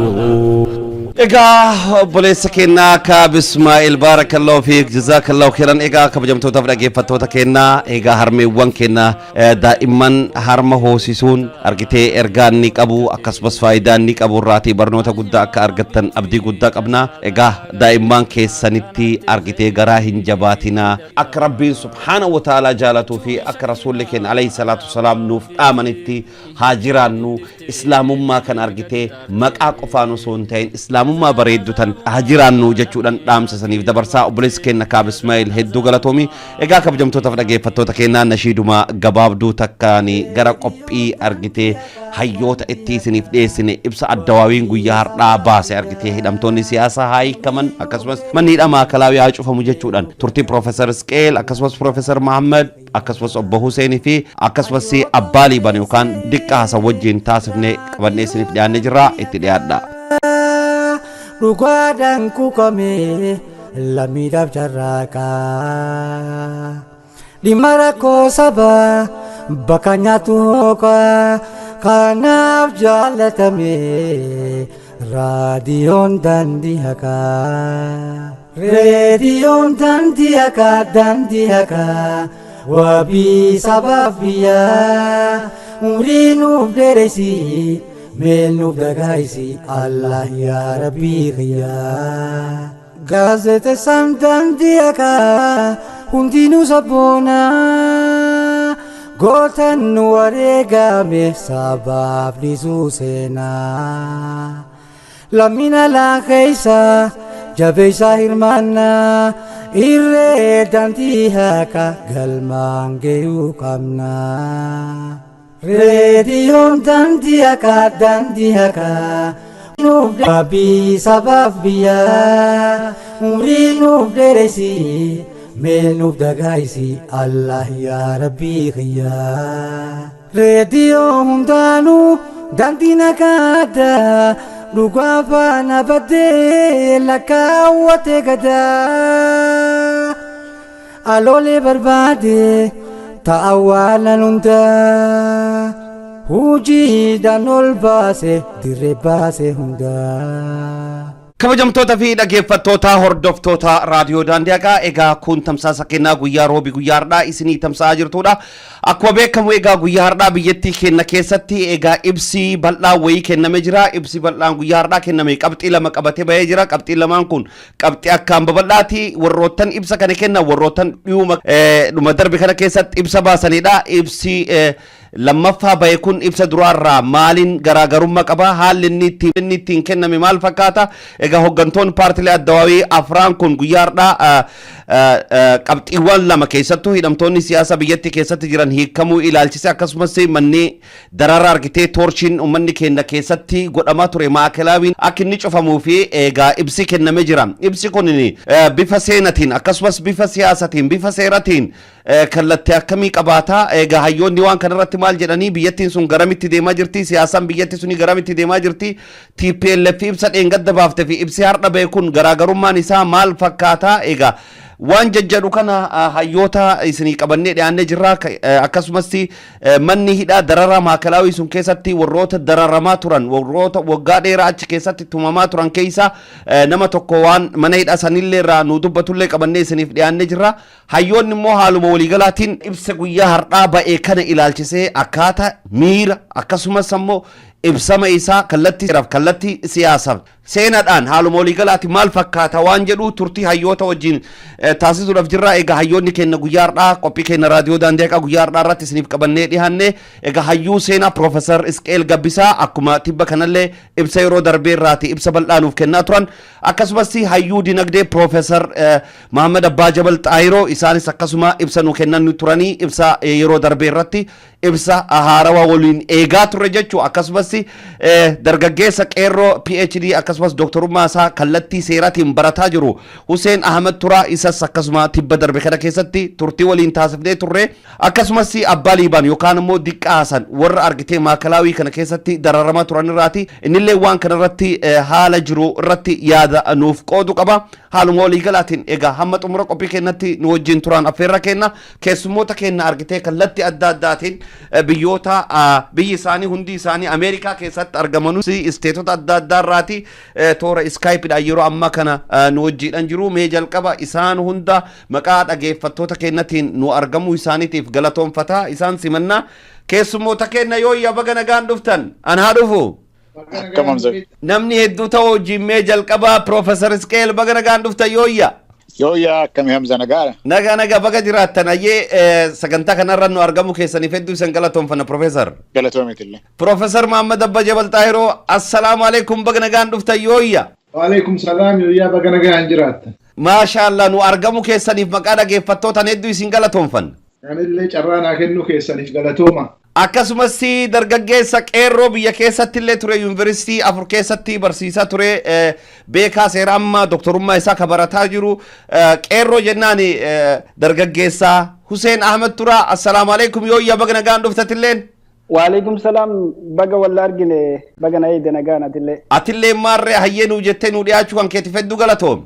Hayyee. Akkasumas assalaamu alaikum diqqaa yooyya diqqaa Hasan yooyya. Yooyya Hamza akkam naguma. Nageenyi si badhaadha assalamu alaikum fayyuma. Alaikum salaam fayya akkamati. Atillee nama maakalaawii irraa dararamaa ture egaa nu argamu kan keetidhaa fi hedduu galatoomi. Galatoomatis naaf yeroo keetiif. Egaa keessummoota keenya horaa bulaa deebana egaa waan biyyattii keenya itti argamtu gulantaa kamitti ce'aa jirra wanni deemaa jiru kun maal fakkaatti waan jedhusi nu ibsuu fi asin nu argamu keessaniidhaaf hedduu gammachuu qabna. Mee Profeesar Isqeel Gabbisaa irraa jalqaba.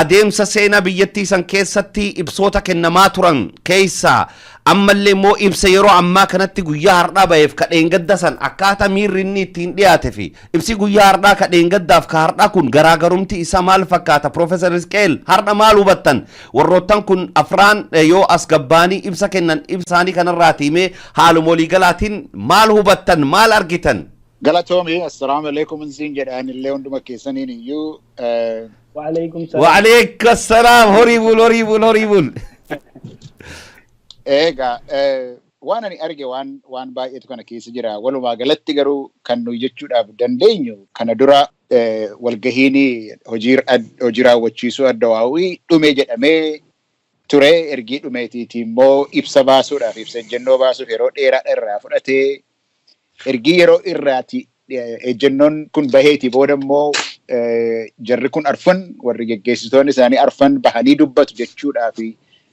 abdii kennamaadha ture guyyaa lama ergii darbee booddee akka guyyaa shanii ergii turanii booda baasanii ergii baasanii booddees immoo geggeeddaramsa baay'eedha gochaa jiru har'uma ganama ibsa ejjennoo ergii baasanii booda immoo geggeeddaramuu adda addaa karaa biiroo muummicha ministeeraa babaasaadha turanii kun wanni inni natti agarsiisu waa geggeeddaruun kun akka inni kan inni anatti nama mul'isaa jiru aangoon lama isheen jirtutu hin beekamu jechuudha. Aangoon kun iddoo tokko hin jirtu ministeerri muummichaati silaa kan biyya geggeessu aangoo kan qabu waa kan murteessu jennee yaanna silaatiiti garuu ministeerri muummichaa ergee ibsi ejjennoo bahee booddee deebi'eet immoo waan meeqa sirreessuudhaaf wajjin yeroo rakkatu aangoon kun hin jirtu jechuudha. Kan biyya kana bulchaa jiru adda bilisa baasa uummata Tigraay akka ta'e hundi keenya hin beekna waggaa 26ffaa keessa jira. Waggaa 26ffaa booda dhaqanii fincillee cimaan illee irratti ka'ee gaafa irratti ka'u amma karaa ittiin biyya bulchu karaa seeraa, karaa heeraa, karaa humna waraanaa, humna tikaa, karaa miidiyaa, karaa yaada adda addaa dabarsuu nuyi seeraan bullaa warri kaan seeraan hin bulanii nuyi warra demokraasiitii warri kaan farra demokraasiitii nuyi warra dagaaginaati warri kaan farra dagaaginaati kan jedhu kun hundumtuu irraa dhume amma shafxiidhaaf gowwomsaadhaaf ashaaxira hojjechuutti amma akka inni gadi bu'ee jirutti agarsiisa. Maaliif kana jettee ibsa ejjennoo torban darbe akka dhaabni afur kun hin baafne amma mul'atee jira. Gidduutti warra adda bilisa baasa uummata Tigraay Geetaachoo Raddaatu gidduutti waan irratti walii galan utuu hin ta'in waan irratti dudubbatan utuu hin ta'in waan abuut kanaaf ta'u jedhe waan inni baasee fitiillee gadi ba'uu dadhabanii walumaa galatti walii galteen hin jiru. Abbaan aangoon eessa akka jirtu hin beekamu mootummaan hin jiru mootummaan eessa akka jedhe kan beeku hin jiru. Adda bilisa baasa uummata Tigraay kan amma har'aatti biyya bulchaa ture biyya bulchuu dadhabuu duwwaadhaaf utuu hin ta'in akka shifta gola keessa deebi'ee ashaaxira hojjechuutti gadi bu'ee jira. Kana natti mul'ise naani karaa koo walumaa galatti. Hedduu galatooma Professor Muhammad Abbaa Jabal Xaayiroo mee isinillee qabxuma kanarratti Professorwoonni isaan tuqan ibsii waajjira muummicha ministeeraa irraa bahe gara yeroo torbaa edit ta'ee jira ka guyyaa har'aa. Egaa mee bal'inaadhaan illee itti deebina haaluma waliigalaatiin ibsa yeroo darbeellee ijattiin ilaaltaniif akkaataa ittiin dubbiftaniif Professor Isqeel kun wanni inni jedhaa jiru ibsi dheengadda bahee sunutu akka waan warri kun hin baasine akka waan fakkaatu tokkotu waan addaa tokko mee isin akkamitti argitan Professor Muhammad? Weelan akkitti ilaalu asiin dura uummanni kun yoo rakkinni itti dhufu kora ta'anii koraa wayita bahan ummata as bahanii seeqatanii waltaanee dubbii hiiknee rakkinni hin jiru itti gaafataman fudhannaa of dura deemnaa jedhanii ibsa kennuu turan. An akka na fakkaatu amma akka duraa san sobuu sadarkaa dadhaban irra gahanii jiran maalii fi dhiibbaa ummata irraa itti dhufeen. So amma rakkinni akka jiru itti walii galan namatti gadi bahanii rakkinni bu'uuraa hin jira jechuu ammoo hin barbaadanii maaliif akka jarri hin barbaadne ammoo nuu gala hin beekna. Garuu rakkinni kun jarri dhoysaniif dhokataa hin jiru. Dhiibbaan kun hedduu jarri dhiibbaa kana haga isiin dhiibbaa kana dura dhaabachuu hin dandeenye tokko dhiibbaan jabaan irratti ta'u jira. dhiibbaan gara ikoonomiitiin akkuma duraan gabaasaa turre ikoonomiin biyyaa rakkina guddaa irra jira. Maallaqa alaa hin qabanii alaa waa bitachuu hin danda'anii haguma sadarkaa mindaa ummatuma jaraa dalaguullee kafaluu hin geenne gaheera mootummaan kun. Rakkinni mootummaan kun keessa jiru roga cufan. So rakkinna kana amma sadarkaa hin dhoysine tokko keessaa afaan keessaa gaquuqee amma rakkina kana diddiguu eegalu jira nama. Kana maaltu mul'isa? Waan arra ganama ijoolleen telefoona bilbiltee hirribaana kaafte maali balaa maaltu beeku jennaan jarri nama hidhaa maraa gadhiifna jette mee ilaalinaan jedhan. Hillaale websaayitii maqaa Hayilamaariyaam Dassaalenyiin websaayitii miti Facebook page hillaale akkasuma jedha. Booda afaan isaa irraallee deebinee dhageenye. Booda an guyyaa dalagaa ture ijoolleen na bilbiltee lakki websaayitii bada waan ganam maxxansan jijjiiranii naan jedhan. Maal jedhanii jijjiiran? Amma akka abukaatoo haasawa xabaqaa haasawaa jiranii naan jedhan. Maali haasofni xabaqaa? Yoo akkana ta'e ummata duraan akkana hin ta'in maaliif itti dabalan maaliif nama duraan akka namichi Hayilamaariyaam dubbate sanitti nama hidhaa cufaa nama politikaan hidhame gadhiifnaa jedhe unequivocal akki inni duraan ganama itti dubbate warri gaazexaa addunyaallee akkasitti riippoorti godhe. Duuba deebi'anii waan san jijjiiraa edit godhaa guyyaa kana keessa amma yoo dhagahu harka 7-8 jijjiiran jedhan. Kuni maal mul'isa? Tokkoffaa rakkina irra walii galani rakkina dhossuu akka hin dandeenye rakkinni cabsee gara maraan akka inni quuqee mul'ataa jirullee hin argan. Garuu rakkina kana maal goonaa bakka jedhu sanitti wal ta'uu hin dandeenye. Wanni kun guddaa wanni ana mul'ise kana. Wal taane rakkina jiru asiin dura dheengadda prograama kanatti maal wanni nuti dubbanne waraqaa jarri baasan san irratti wal taanee jirra rakkinni bu'uuraa hin jiru. Rakkini jiru rakkina bulchiinsaatii fi rakkina karoora mootummaa dalagaa irra akka gaarii oolchuu dhabuutii jedhaniit yaada haadataniit nutti himne dheengadda. Amma maaltu dhalatee guyyama lama keessatti Hayilamaariyaam Dassaaleen gad bahanii nama politikaan hidhame cufaa gadi hiinnaa jedhan. Amma ammoo deebi'anii nama politikaan hidhame cufaa miti. Warra politikaa ka hidhame jedhan afaan xabaqaa haasawuu fedhan. Kun maal mul'isa akka amma duratti Profeesar Isqeel jedhe akka duraanuu nu shakkinu Hayilamaariyaam maqamaaf achi kaayan malee dhiifama. Dubbiin isa harka akka hin jirre. Waan inni ganama baase san amma nama waan kana baase illee hin beeknu isa ta'ii warra isa wajjiin dalagu warra jijjiirraa fedhu ta'ii wanni kun ifa nu hin taane garuu wanni ifa ta'e maali? Warra birootu jira warri isa ajaju warri ammoo jijjiirraa kana hin feene wanni waan kana harka torbaa irra deebi'anii edit godhaniif warra jijjiirraa kana hin feene jira jijjiirraa irra wal hin taane rakkinni jiru bu'uuraa miti ammallee warra jedhu jira. Hayilamaariyaam fa'a amma afaan guuttattee hin jenne malee akka amma lammaa wayita afran taa'anii dubbate afran keessaahuu lammaan akka an jedhu kana hin jenne malee rakkina bu'uuraattu jiraa jedhe lammaan jara afran keessaahuu. Dabratsiyooniif Hayilamaariyaam fa'a irra uwwisuu fedhan ammallee. So akkamin rakkina kana keessaa baana ka jedhu ammallee irra wal hin taane nama sobanii wal taaneen jaraa dheengaddallee gaafa ibsa san baasan asiin durallee barreessee ture ibsisuun uf dura dhaga'uuf deemna. Ibsisuun ka lammaan fa'a itti walii galanii bahee miti ka jarri badummaa jaraatiin wayyaaneen waan achi keessa haasawan dhiiftee waan ibaa as garagaltee baafte malee waan lammaan fa'a itti walii galanii bahee miti akka lammaan hadha dubbatu irraa sun ragaa. So mootummaa tan nama oofu hin beeknu eentu harkaa qabaa hin beeknu garam deemaa jirtiillee hin beeknu wanni tokkichi nu beeknu maali? Dhiibbaan ummataa dalagu jira. Dhiibbaan ummataa firee baasu jira. Yeroo duraatiif ajaa'iba natti ta'e yeroo waan anu expecting goone waan kan dhaga'u yeroo duraatiif mootummaan kun gadi bahee akka hidhamtoonni politikaa Itoophiyaa keessa jirtu amane booda irratti ammoo hin waakkatan malee deebi'anii guyyama kana akkasii miti ka jenne haa jedhan malee dubbiin ta duraanii san booranni waan jedhu yoo ama politically incorrect gruuppii ho'iitti jira gruuppii namaa warri sun yoo ragaa bahu waan yeroo duraa jedhan san fudhatanii jedha booranni. So ummanni waan an jedhu kana beeku hin beeka. So waan ganama jedhan dubbiin waan ganama baate san Haayile Maariyaam fa'a.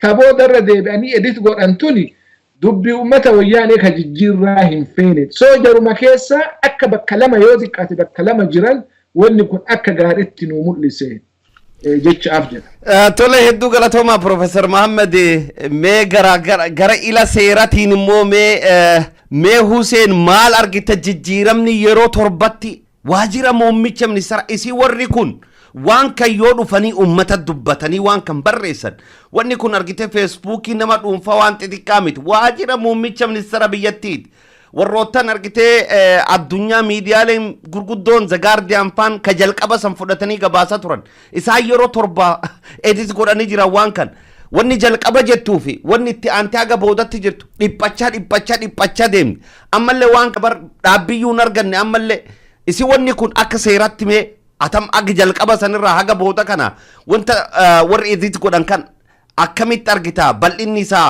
dhiphinni isaa haga gamii deema ibsa guyyaa har'aa kenname kanallee immoo akkamitti ilaalta? Galatoomi Hamza walumaa galatti ibsi dura kennamee fi ka har'aa kuni garaagarummaa guddaa qaba. Akkuma jaallan amma ibsanitti ibsi gaafa duraa suni wayyaanetu deeggartootaa fi miseensota ishee sobuudhaaf har'allee jirra olaantummaa keenyaan walga'iin kun goolabame jechuudhaaf isaan jajjabeessuuf jecha qofa kan baasan malee kan walga'ii sanirratti itti waliigalan fi ajandaa walga'ii sanaa kan hin ibsinee fi waliigaltee sana kan hin ibsine ta'uudha.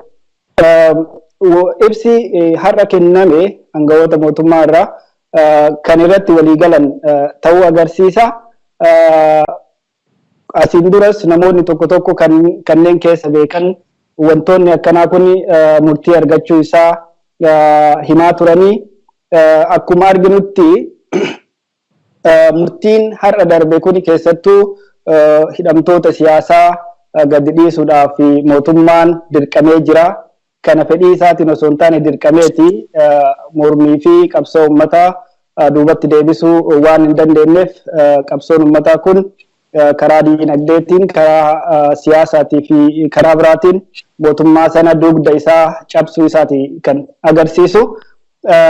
Waa'ee deddeebisanii ibsicha ba'e kana edit gochuu jijjiiruu kana ilaalchisee ani garaagarummaa baay'ee hin argine.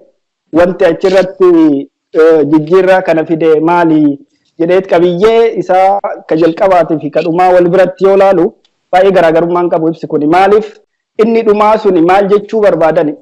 Namoonni hidhaman kuni political prisoneriidha miti. Akkaataa heeraa fi seera biyyattiitiin irra deddeebi'anii akkaataa sanatti ibsuudhaaf yaalan. Maaliif political prisoner yookaan ammoo hidhamaa siyaasaa jechuun nama ilaalcha siyaasaa yookaan ammoo gocha siyaasaa isaatiif hidhame jechuudha. Kuni ammoo biyya addunyaa keessatti fudhatama waan hin qabneef ilaalcha siyaasaa isaatiin namni hidhamuun mataa isaatiin yakka waan ta'eef mootummaas maqaa waan xureessuuf maqama political prisoner jettu sana dheefa jecha kudhan barreessan malee akka waliigalaatitti yoo laalte fi seerota biyya san keessa jiran wal bira qabdee yoo laalte garaagarummaa hin uumu jechuudha. Maaliif fakkeenyaaf inni dhumaa kuni namoonni gadi dhiifaman jedhaman namoota ifa lamaati. Tokko kan himanni irratti banamee himanni isaanii amma manneen murtiititti ilaalamaa jirudha. Kanaaf isaan kun akkaataa seera adeemsa yakkaa bara 1965 Itoophiyaan baaftee hanga ammaa hojiirra jiruun namoonni yakki isaanii yookaan dhimmi isaanii adeemsarra jiru mootummaan waliigaltee biyyoolessaatiif yookaan ammoo faayidaa biyyoolessaatiif barbaachisaa ta'ee yoo arge himannaan sun akka kaafamu gochuu akka danda'u seeraan tumamee jira jechuudha.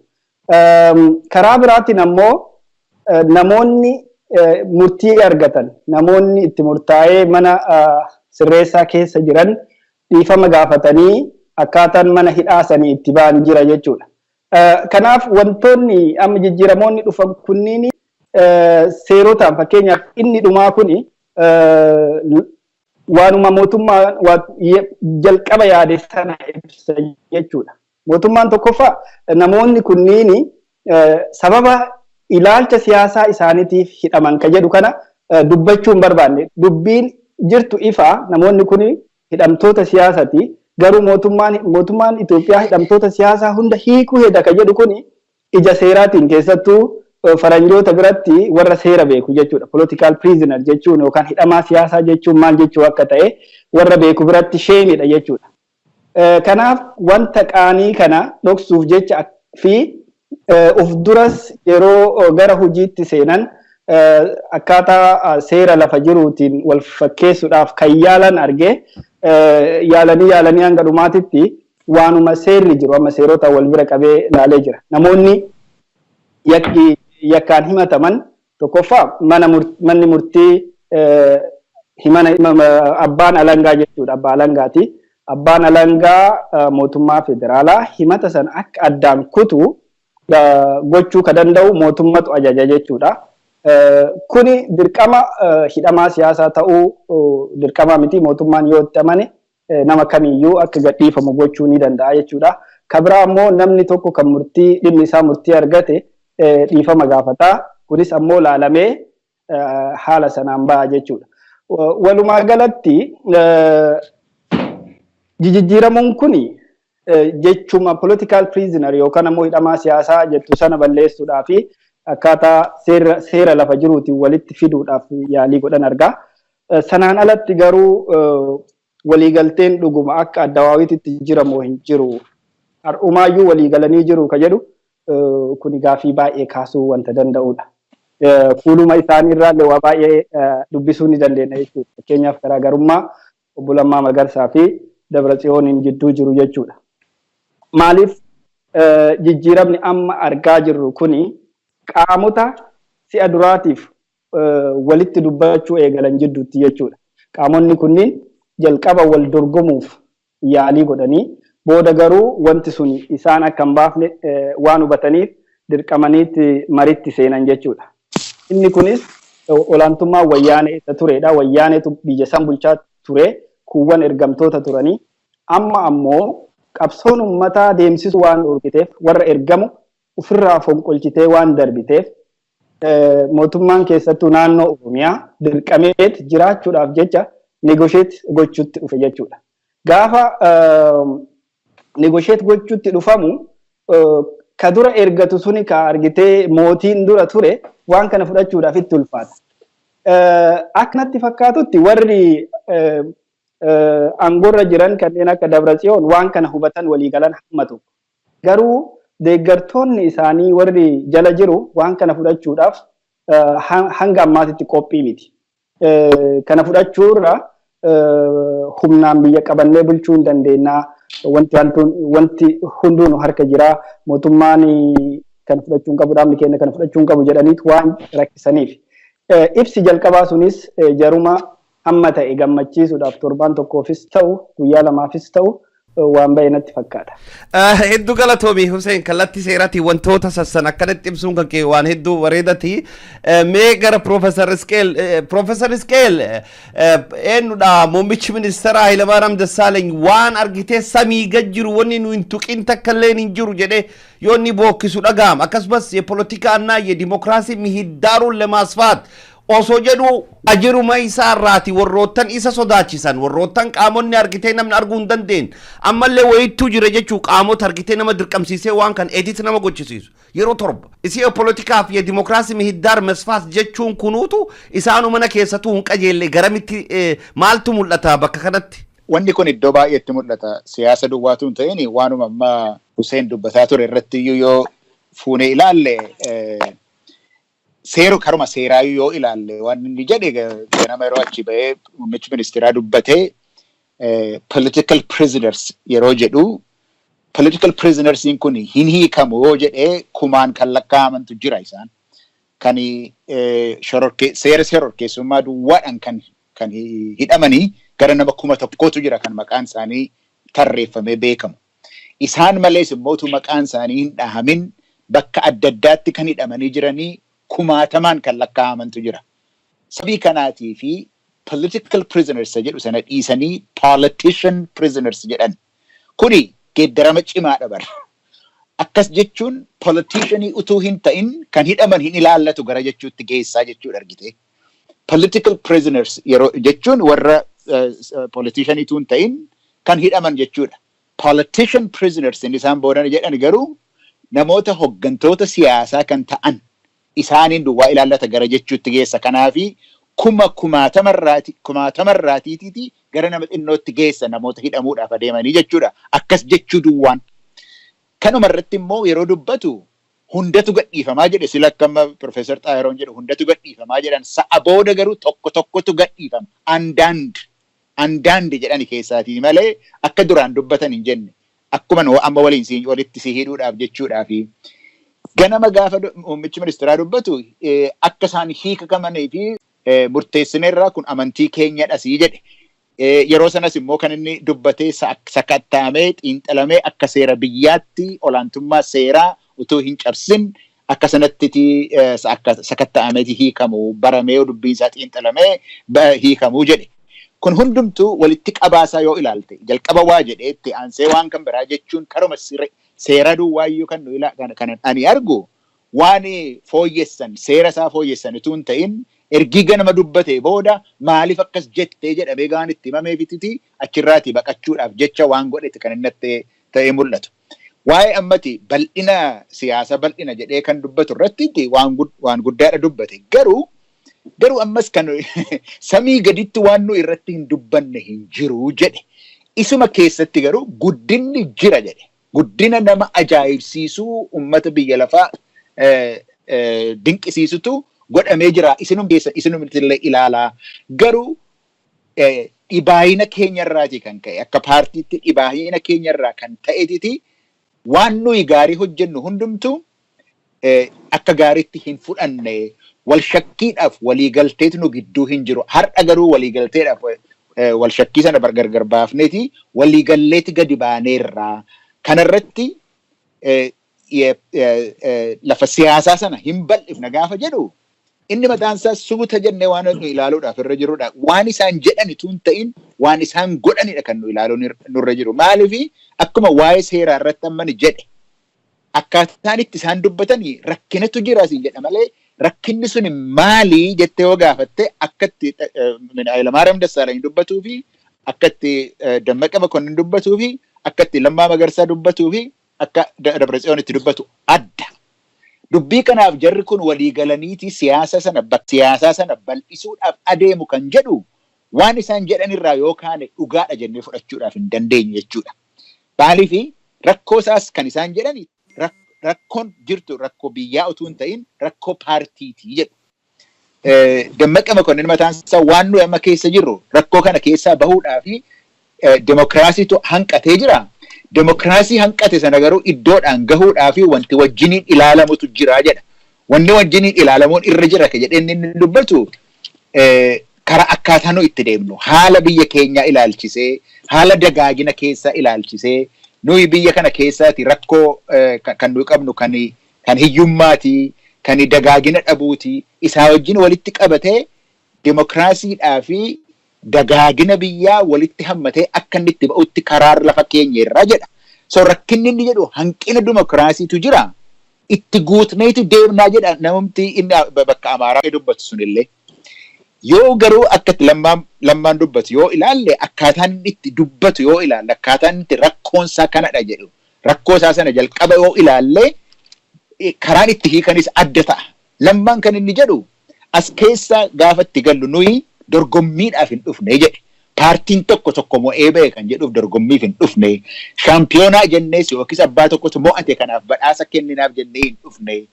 Ummata nuyi dhaabbannuuf ummata nuyi qabsoo qabneeftu jira. Isatu lafa jira. Dadhabnees hojjennees gaaffii ummataa deebisuudhaaf hin dandeenye. Rakkoo gurguddaatu nu qabee jira. Sababii kanaatiif biyyattiin rakkoo guddaa keessa galteeti jirti.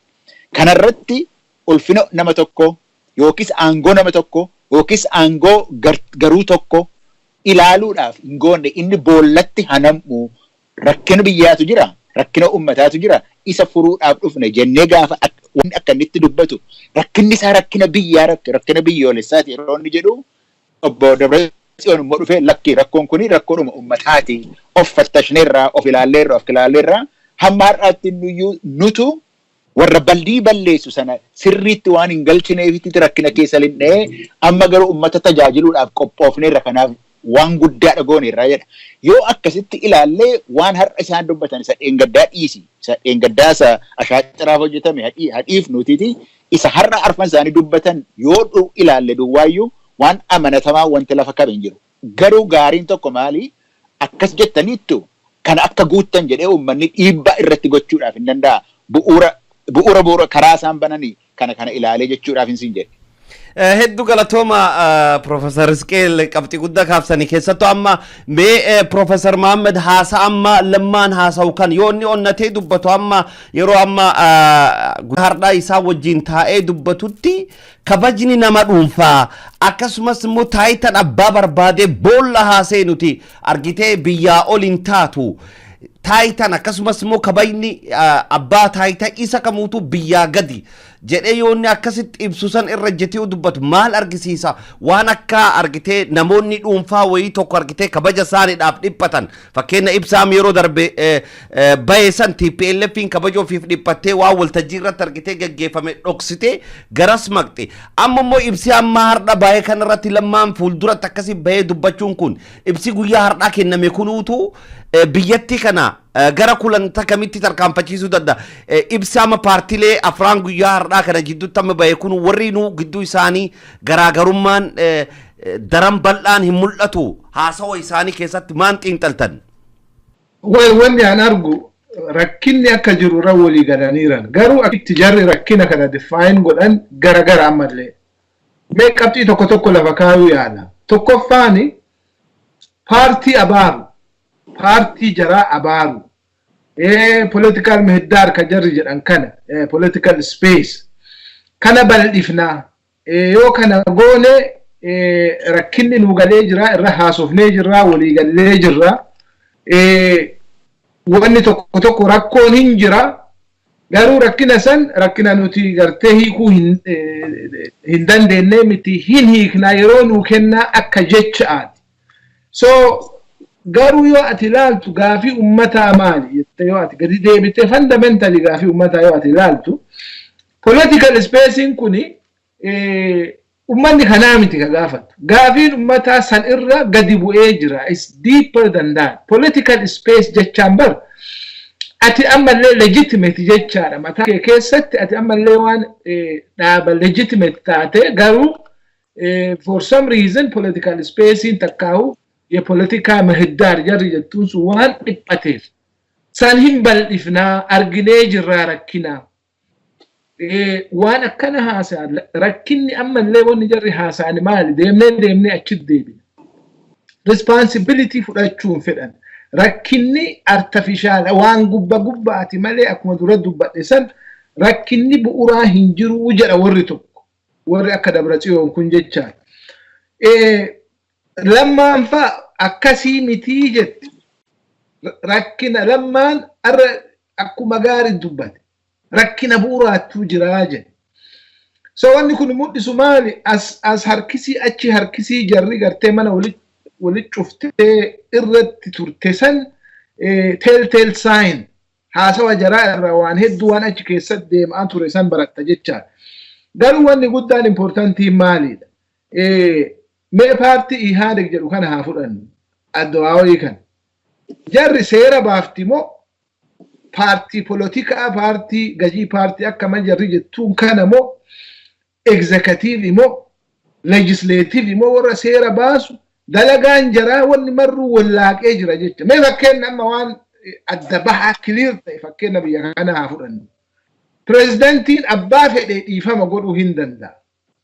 Constitution America to kennafi pardon godhu nama fedhe hin danda'a garuu biyya akkasii miti kabulchan yoo ajijjiiruu feete paarlama gaddeebitee koongirasatti seera baasisuu qabda waan sustain ta'e waan oolee buluu danda'u waan waaru akkitti dalaganiin kara seeraatiin malee executive orderii ni miti. Sanillee dabalee amma jarri tun political partyidha. Coalition party afuriiti. Akki jarri itti haasoftu ammoo akka executive mootummaa takkaawu akka warra seera baasullee lamaanuu branchii mootummaa kan walitti dabalattee haasofti. Maaliif wanni jarri haasoftu seera baasullee seera dalagaa irra oolchullee haasofti. So kuni maal nu mul'isa? Really akka mootummaan kun mootummaa gartee mataaf luka isii hin beeyne. Wayyaaneen amata 27 akka feete biyya sana ittee oofaa akka jarri baate. OPD ollee akka feetetti ajajaa akka baate. Bi'aadeen illee ajajaa akka baate. Ajajni sun ammoo ta'uu fi dinnaa waan godhan wallaalan. Waan godhan wallaalan. Kana maaltu raga? Maglacaa gizee 7 edit godhan. Rekardi ta'uun oolu barkun. Waan prime ministeriin biyya tokkoo baase wayta 7 jijjiiran guyyaa tokko keessatti. Wayta 7 gizee jijjiiran implicationin isaa ammoo cimaa bar. Implicationin nama hidhame political prisoner jechuu fi political prisoner miti jechuun implicationin isaa cima.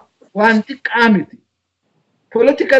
Nama politikaa hidhe yoo jette bara namni politikaa hateellee hidhamaa bara.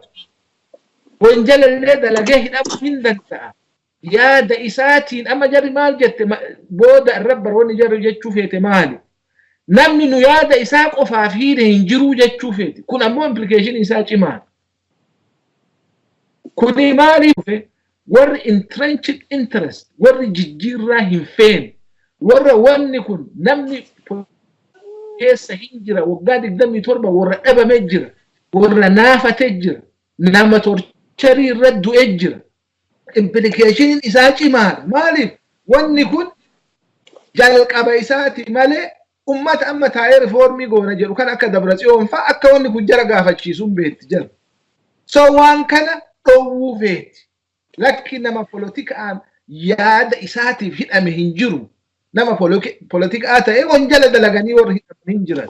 Wanjala akkam fakkeenyaaf ummata violence kakaasan fasiin jetti jira.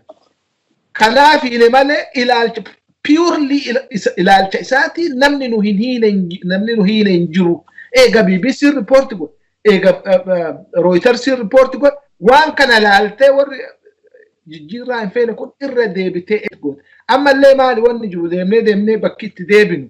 Mootummaan abbaan qabdu. Mootummaan tun abbaa haga dhabdee turtee jirti.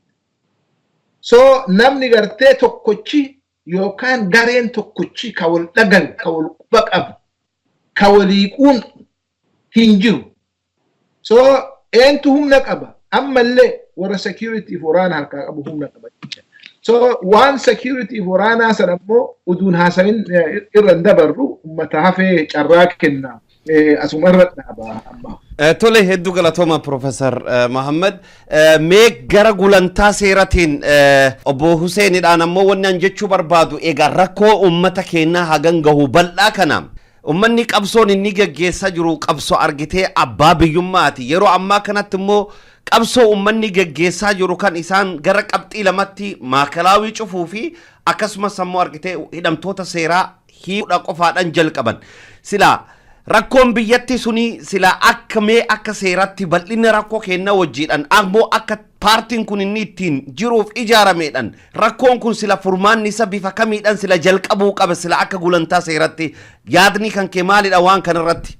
Galatoomi adeemsi amma jalqabame kun dhugaa dubbachuudhaaf baay'ee gaariidha. Keessattuu dhimmi achi jiru dhimma siyaasaati. Dhimma siyaasaa waan ta'eef paartiin tokko biyya bulchaa waggaa 27 paartiin siyaasaa biraan jiru dorgomee aangoo mootummaa qabachuu hin danda'u. Maaliif sirnichi waan dhorkuuf jechuudha. Keessattuu dhimmoonni achi jiran irra caalaan isaanii deebii seeraa caalaa deebii siyaasaatti barbaadu. Ani akka waliigalaatitti paartiin biyya bulchu kun keessattuu addawaawiin akka paartiitti waliigalanii waan gaarii yoo murteessan jijjiirama fiduu ni danda'u. Maaliif mootummaadha jarri bar paarlaamaan achi jirus miseensa isaaniiti waan addaa tokko irraa eeguu hin dandeenyu jechuudha. Waanuma warri akka waliigalaatitti waliigale santu murtaa'a. Kun akka jirutti ta'ee garuu jijjiiramoonni dhufan kun akkamitti deemuu qabu ka jedhu keessattuu qaamota lamatu wal dorgomaa jira amma achi keessatti qaamni tokko dirqameeti malee jijjiiramni akka dhufu hin barbaadu. Keessattuu TPLF abuut hin barbaadu jijjiirama. Qaamonni biroo keessattuu Oromiyaa fi Amaaraa jijjiiramni akka dhufu fedhii guddaa akka qaban argaa jirra jechuudha. Uummannis hudhee qabeenii jira. Jijjiirama kana lafatti hiikuu fi shira wayyaanee kanas mo'achuudhaaf qaamolee mootummaa keessattuu aangoo heeraan kennameef qaban kanneen akka paarlaamaa, caffee fi manneen murtiittis fayyadamuu ni danda'u jedheeti yaada. Fakkeenyaaf paarlaamaan aangoo baay'ee qaba. Aangoo paarlaamaan qabu keessaa humna raayyaa ittisa biyyaa akkaataa baay'ina sabaaf sablammootaatiin paartii siyaasaa kamirraayyuu bilisa ta'ee biyyaa fi uummata akka eegu sanatti gurmeessuu ni danda'u jedha. Kan irra deebi'anii haala sanaan gurmeessuudhaaf aangoo kan qabu irra caalatti paarlaamaa waan ta'eef garas dhiibuu ni danda'u jechuudha. Karaa biraatiin ammoo dhimmoota fakkeenyaaf naannoo Oromiyaa ilaallatan mootummaan naannoo Oromiyaa keessattuu OPDO'n ufumaa qabattee fiiguu hin qabdu jechuudha. Hiriyaa malee dhaqxee geggeessaa malee galte jedha warri keenya uumamaaku. Kanaaf dhimmi fakkeenyaaf akkaataa heeraa fi seera Oromiyaatitti caffeen aangoo olaanaa qaba dhimma Oromiyaa irratti jechuudha. Obbo Lammaa Magarsaa wantoota gaggaarii hojjechuu kan jalqaban fakkeenyaaf faayidaa addaa Oromiyaa ta'ee kam amma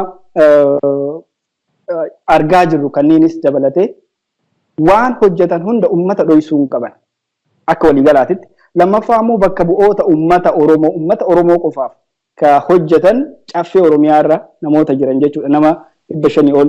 Deebi'ee immoo paarlaamaa keessatti Oromiyaa bakka bu'anii namoonni jiran nama 178. Namoota kana amansiisuudhaan namoota kanaa wajji yoo deeman wanti isaan jalqaban suni duubatti deebi'uu hin danda'u. Maaliif? Tokkoffaa miseensonnii fi bakka buutonni uummataa kun itti amananii waan deemaniif akka tasaa humnas hin fayyadamna gaafa jedhan fayyadamuu hin danda'an jechuudha. Maaliif? Namni isaanii keessummeessuun argamu humnas fayyadamanii waraanaan ni bulchina gaafa jedhanii ka deeman taate. Akka waliigalaatitti dhimmi keessattuu rakkoon biyya sanii furamuu ka danda'u akka ilaalcha kiyyaatitti deebii siyaasaa kennuudhaani deebiiwwan siyaasaa amma jalqabaman keessattuu kan hidhamtoota siyaasaa hiiksisuu kan ammoo caasaa mootummaa wayyaaneedhaan garmalee to'atamee jiru kanneen harkaa baasuu kunniin waan guddoodha. Kan biraa ammoo itti dhufnee ka ilaallu ta'a. Tole hedduu galatoomee obboleessi kenna Hussein mee waan mana hidhaa kana gidduun mee abbaan liiban Diqqaa Hasan keessummaa kennan illee toora gubbaa jiranu hordofaa jira. Mee isa kaasnee gara Profeesar Isqeelitti dhufa. Mee abbaa liiban mana hidhaa san keessatti dararamaa turte mana hidhaa san keessatti namoota akkamitti dararamaa namoota akkamittu achi keessatti hidhamaa ture achi keessatti wanni gaggeeffamaa ture maal fakkaata manni hidhaa kun cufamaa jira har'a mootummaa waan kan murteessee yoo jedhamu yoo dhageette maaltu sitti dhaga'ame murtee kanarraati abbaa liiban. Galatoomii Hamza manni hidhaa suni maal fakkaata ka jedhu irratti maayikalaawii akka fakkeenyaatti yoo fudhanne malee maayikalaawiin bakka hedduu jirti. Maal fakkaatte kan jedhu irratti bakka ilmi namatti salphatu bakka mirgi namummaa namirratti mulqanii irri caalaatti immoo manni hidhaa sun maal fakkaataa kan jedhu irratti sun ta'in namootni mirgi namaa mulqan suni yookiin maayikalaawii isa Finfinnee jirus ta'uu bakkeen garaagaraa jiran namootni sun maal fakkaatan kan jedhu irratti osoo haasa'ee natti tola. Namootni suni anakki jedhee hin qabu dhugumaan ilmi namaa jechuun nama rakkisa. Warreen afaan tokko dubbatan kan dhibbatti afaan guutee dubbachuu barbaada. Warreen dhalattoota Tigree ta'an qofa bara an ture keessatti namni biraa achi hin seenu yookiin namni biraa sin qoratu sin tumuu sin arrabsu. Namoota naannoo tokkoo qofa kan naasuu namaa hin qabne kan gocha hamaamtuu suukanneessaa namirratti hojjetani. Manniidhaa nama akkasii ture. Kan irratti garuu qabxi tokkaan kaasuu barbaadu hayyootni keenya kanaafis akka informeeshinaa wanta kennuu barbaadu har'a maayikalaawwiin ni cufamaa yeroo jedhamee haasa'u dhagaa. An akka yaada kiyyaatti akkan argetti manichi sun ta'in kan rakkoo qabu namoota sani kan namni sirra haasa'u qabu jaarmiyaa warra namoota sani gartee guruuppii sani kan yakka jajjaba namarratti hojjetan namootni sun ammoo Finfinneen seentar isaanii haa ta'u malee bakki garaagaraa jiru Harar jiru Wallagga jiru Jimma jiru bakkum hunda jiru jechuudha. Namootni kuni hangi jaarmiyaan sun jirtutti hangi jarri akka hamaama namarratti hojjetan warri waanum kanaaf ijaarame halkaniif guyyaa kanumaaf sossoo kun jirutti manni tokkochi sun cufamus ani hedduu furmaat jedhee yaadu. Kanaafuu waan namoota sun yoo nagaafatte gabaabumatti kana fakkaata keessa yoo bal'istee nagaafatte ammoo waan hedduu haasa'uu hin danda'a waan namni isa amanuu hin dandeenye ka dhageetti gurraatiifis namatti hin tolle. Mee fakkeenyaaf tarkaanfii isaan nam isinirratti fudhataa turanii fi mee waan tokko lama osoo kaaste akka hayyoonni keenyas jiran waan kanallee irraati akka gaarii dhagaanii anilleen isaan waan gaafadhu waan qabuufi. Okay, maayikalaawwi manni jedhamu kuni ka Finfinnee kan akka fakkeenyaatti mee siyaasa sitta himuuti. Maayikalaawwi namni itti hidhamu yeroo baay'ee baram turu sunitti Oromootuma harka 99tti namootni kun immoo namoota siyaasaan shakkaman ka yookiin immoo mootummaa TPLF waan isaan jedhan didani irri caalaa hayyoota yookiin immoo namoota jajjaboo adda bilisummaa Oromoo keessatti hoogganummaa irra turanii naannoo garaagaraa irraa funaanamanii Oromiyaa hunda keessaa jalqaba yeroo qabaman bakkitti itti ergani Finfinneedha jechuudha. Bakki san maayikalaawwi bakki jedhamu sana. Bakki san seentee jennaan namaan waliin qunnamtu halkaniif guyyaa uleedha hanga waan isaan barbaadan san sirra argatanitti. Torcheriin kuni akkuma namtichi san irratti hundaa namni tokko dafee waan isaan barbaadan sani tole yeroo inni jedhuun fuudhanii gara karaa mana hidhaa dabarsanii yoo inni kan didu ta'e immoo irra tursan jechuudha. Kan baatii 8 turu jira kan waggaa 1 turu jira hammana keessatti immoo walirra hin citu wanti isaan namirra deemsisan kana keessatti kan lubbuun isa dabru ni jira kan qaamni hir'atu ni jira wanti isaan hojjetan gaa kana jedhanii haasa'uun sa'aatii xiqqoo keessatti ni ulfaata namni hedduunis nu hubate jedhee yaada. Ani akka caarraa ta'ee naannoo Boorana irraa qabamee achi dhufee an halkan 8 qofaaf achi ture maayikalaawwi kabiraa irra baay'ee ture halkan 8 san qofa keessatti wantan argeef wantan dhagaye yoo ni haasa jedhee yeroon hin geettu garuu gabaabumatti bakka ilmi namaa itti salphatu qaamni namarra itti hir'atu bakka lubbuun nama baay'een itti dabartu bakka gartee namootni nama jechuun nama rakkisu namatti ulfaatu achitti walitti qabanimi gocha hamaa namarratti geggeessan jedhee gabaabsee akkasumatti yoo xumure wayya. Hedduu galatoomi abbaa liibanii mee Profeesar Isqeelam gara keessanitti dhufa hunoon dhageettani maakalaawwi Finfinnee jiru woo cufanii bakka bara kutaalee Oromiyaa wanni maakalaawwi fakkaatetu jira warri illeen har'a dubbatanii jira bifa haarawaatiin argitee mana ijaaromsi isaa bareede keessatti argitee hojiin sun argitee akka inni itti fufullee akka waan argisiisu Hayilemaariyaam har'a dubbataa jira waan mana hidhaasanii wanni an armaa dubbachuu barbaadu akka kun amma abbaan liiban dubbatutti warri waan kan geggeessu cufinu dameen security dameen nageenya biyyatti sanii warri woqoraatu cufinu warra saba tokkorraa ta'e olaantummaan siyaasa ammallee gara isaanii jirti. Am warri kun nama kenna kan hiikufi nama siyaasa Oromoo hundallee hiikan waa jennu akkasumas mana hidhaa maakalaawwi kanallee yoo cufan olaantummaan siyaasa isaanii kakalees kana midhuu kakalees nama dararu sun bakki jirutti wanni kunis ammaan tanallee furmaata argatte jechuun ni danda'ama. Am isaan qabxii lamcallaan as gabbaan qabxiin bibbiraamoo hedduutti jira.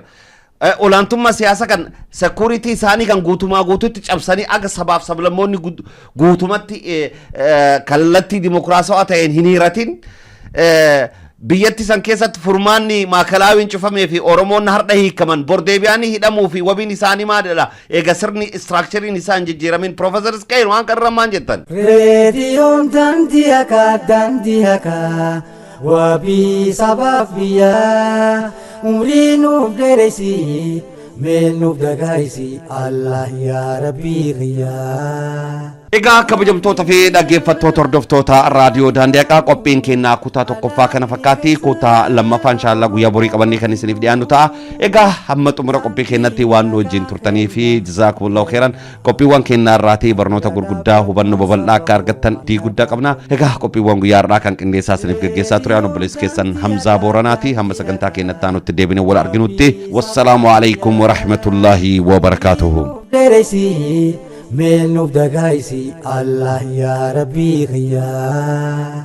Tamsaasni dambalii dandii haqaarraa haqa keenya falmee addunyaa agarsiisuu jira. Odiyoo viidiyoo feesbuukiin gadhiisuu jira. Yuutuubii waasaapii vaayibariin telegiraamara. Buusaa dhaggeeffadha qilleensarra jira saba koo isaa nurra jira. Reediyoon daandii haqaa wabii sabaaf biyyaa umrii nuuf dheereysi mee nuuf dagaayisi Allah yaa rabbii kiyyaa. Halkanii fi guyyaa hiriiba dhaabanii Khayo galmaan gayuuf qabsoo finiinsanii abdii sabaaf biyyaa kallacha tahanii bilisummaan galaa abshir galanni keeysanii booboo galanni keeysanii.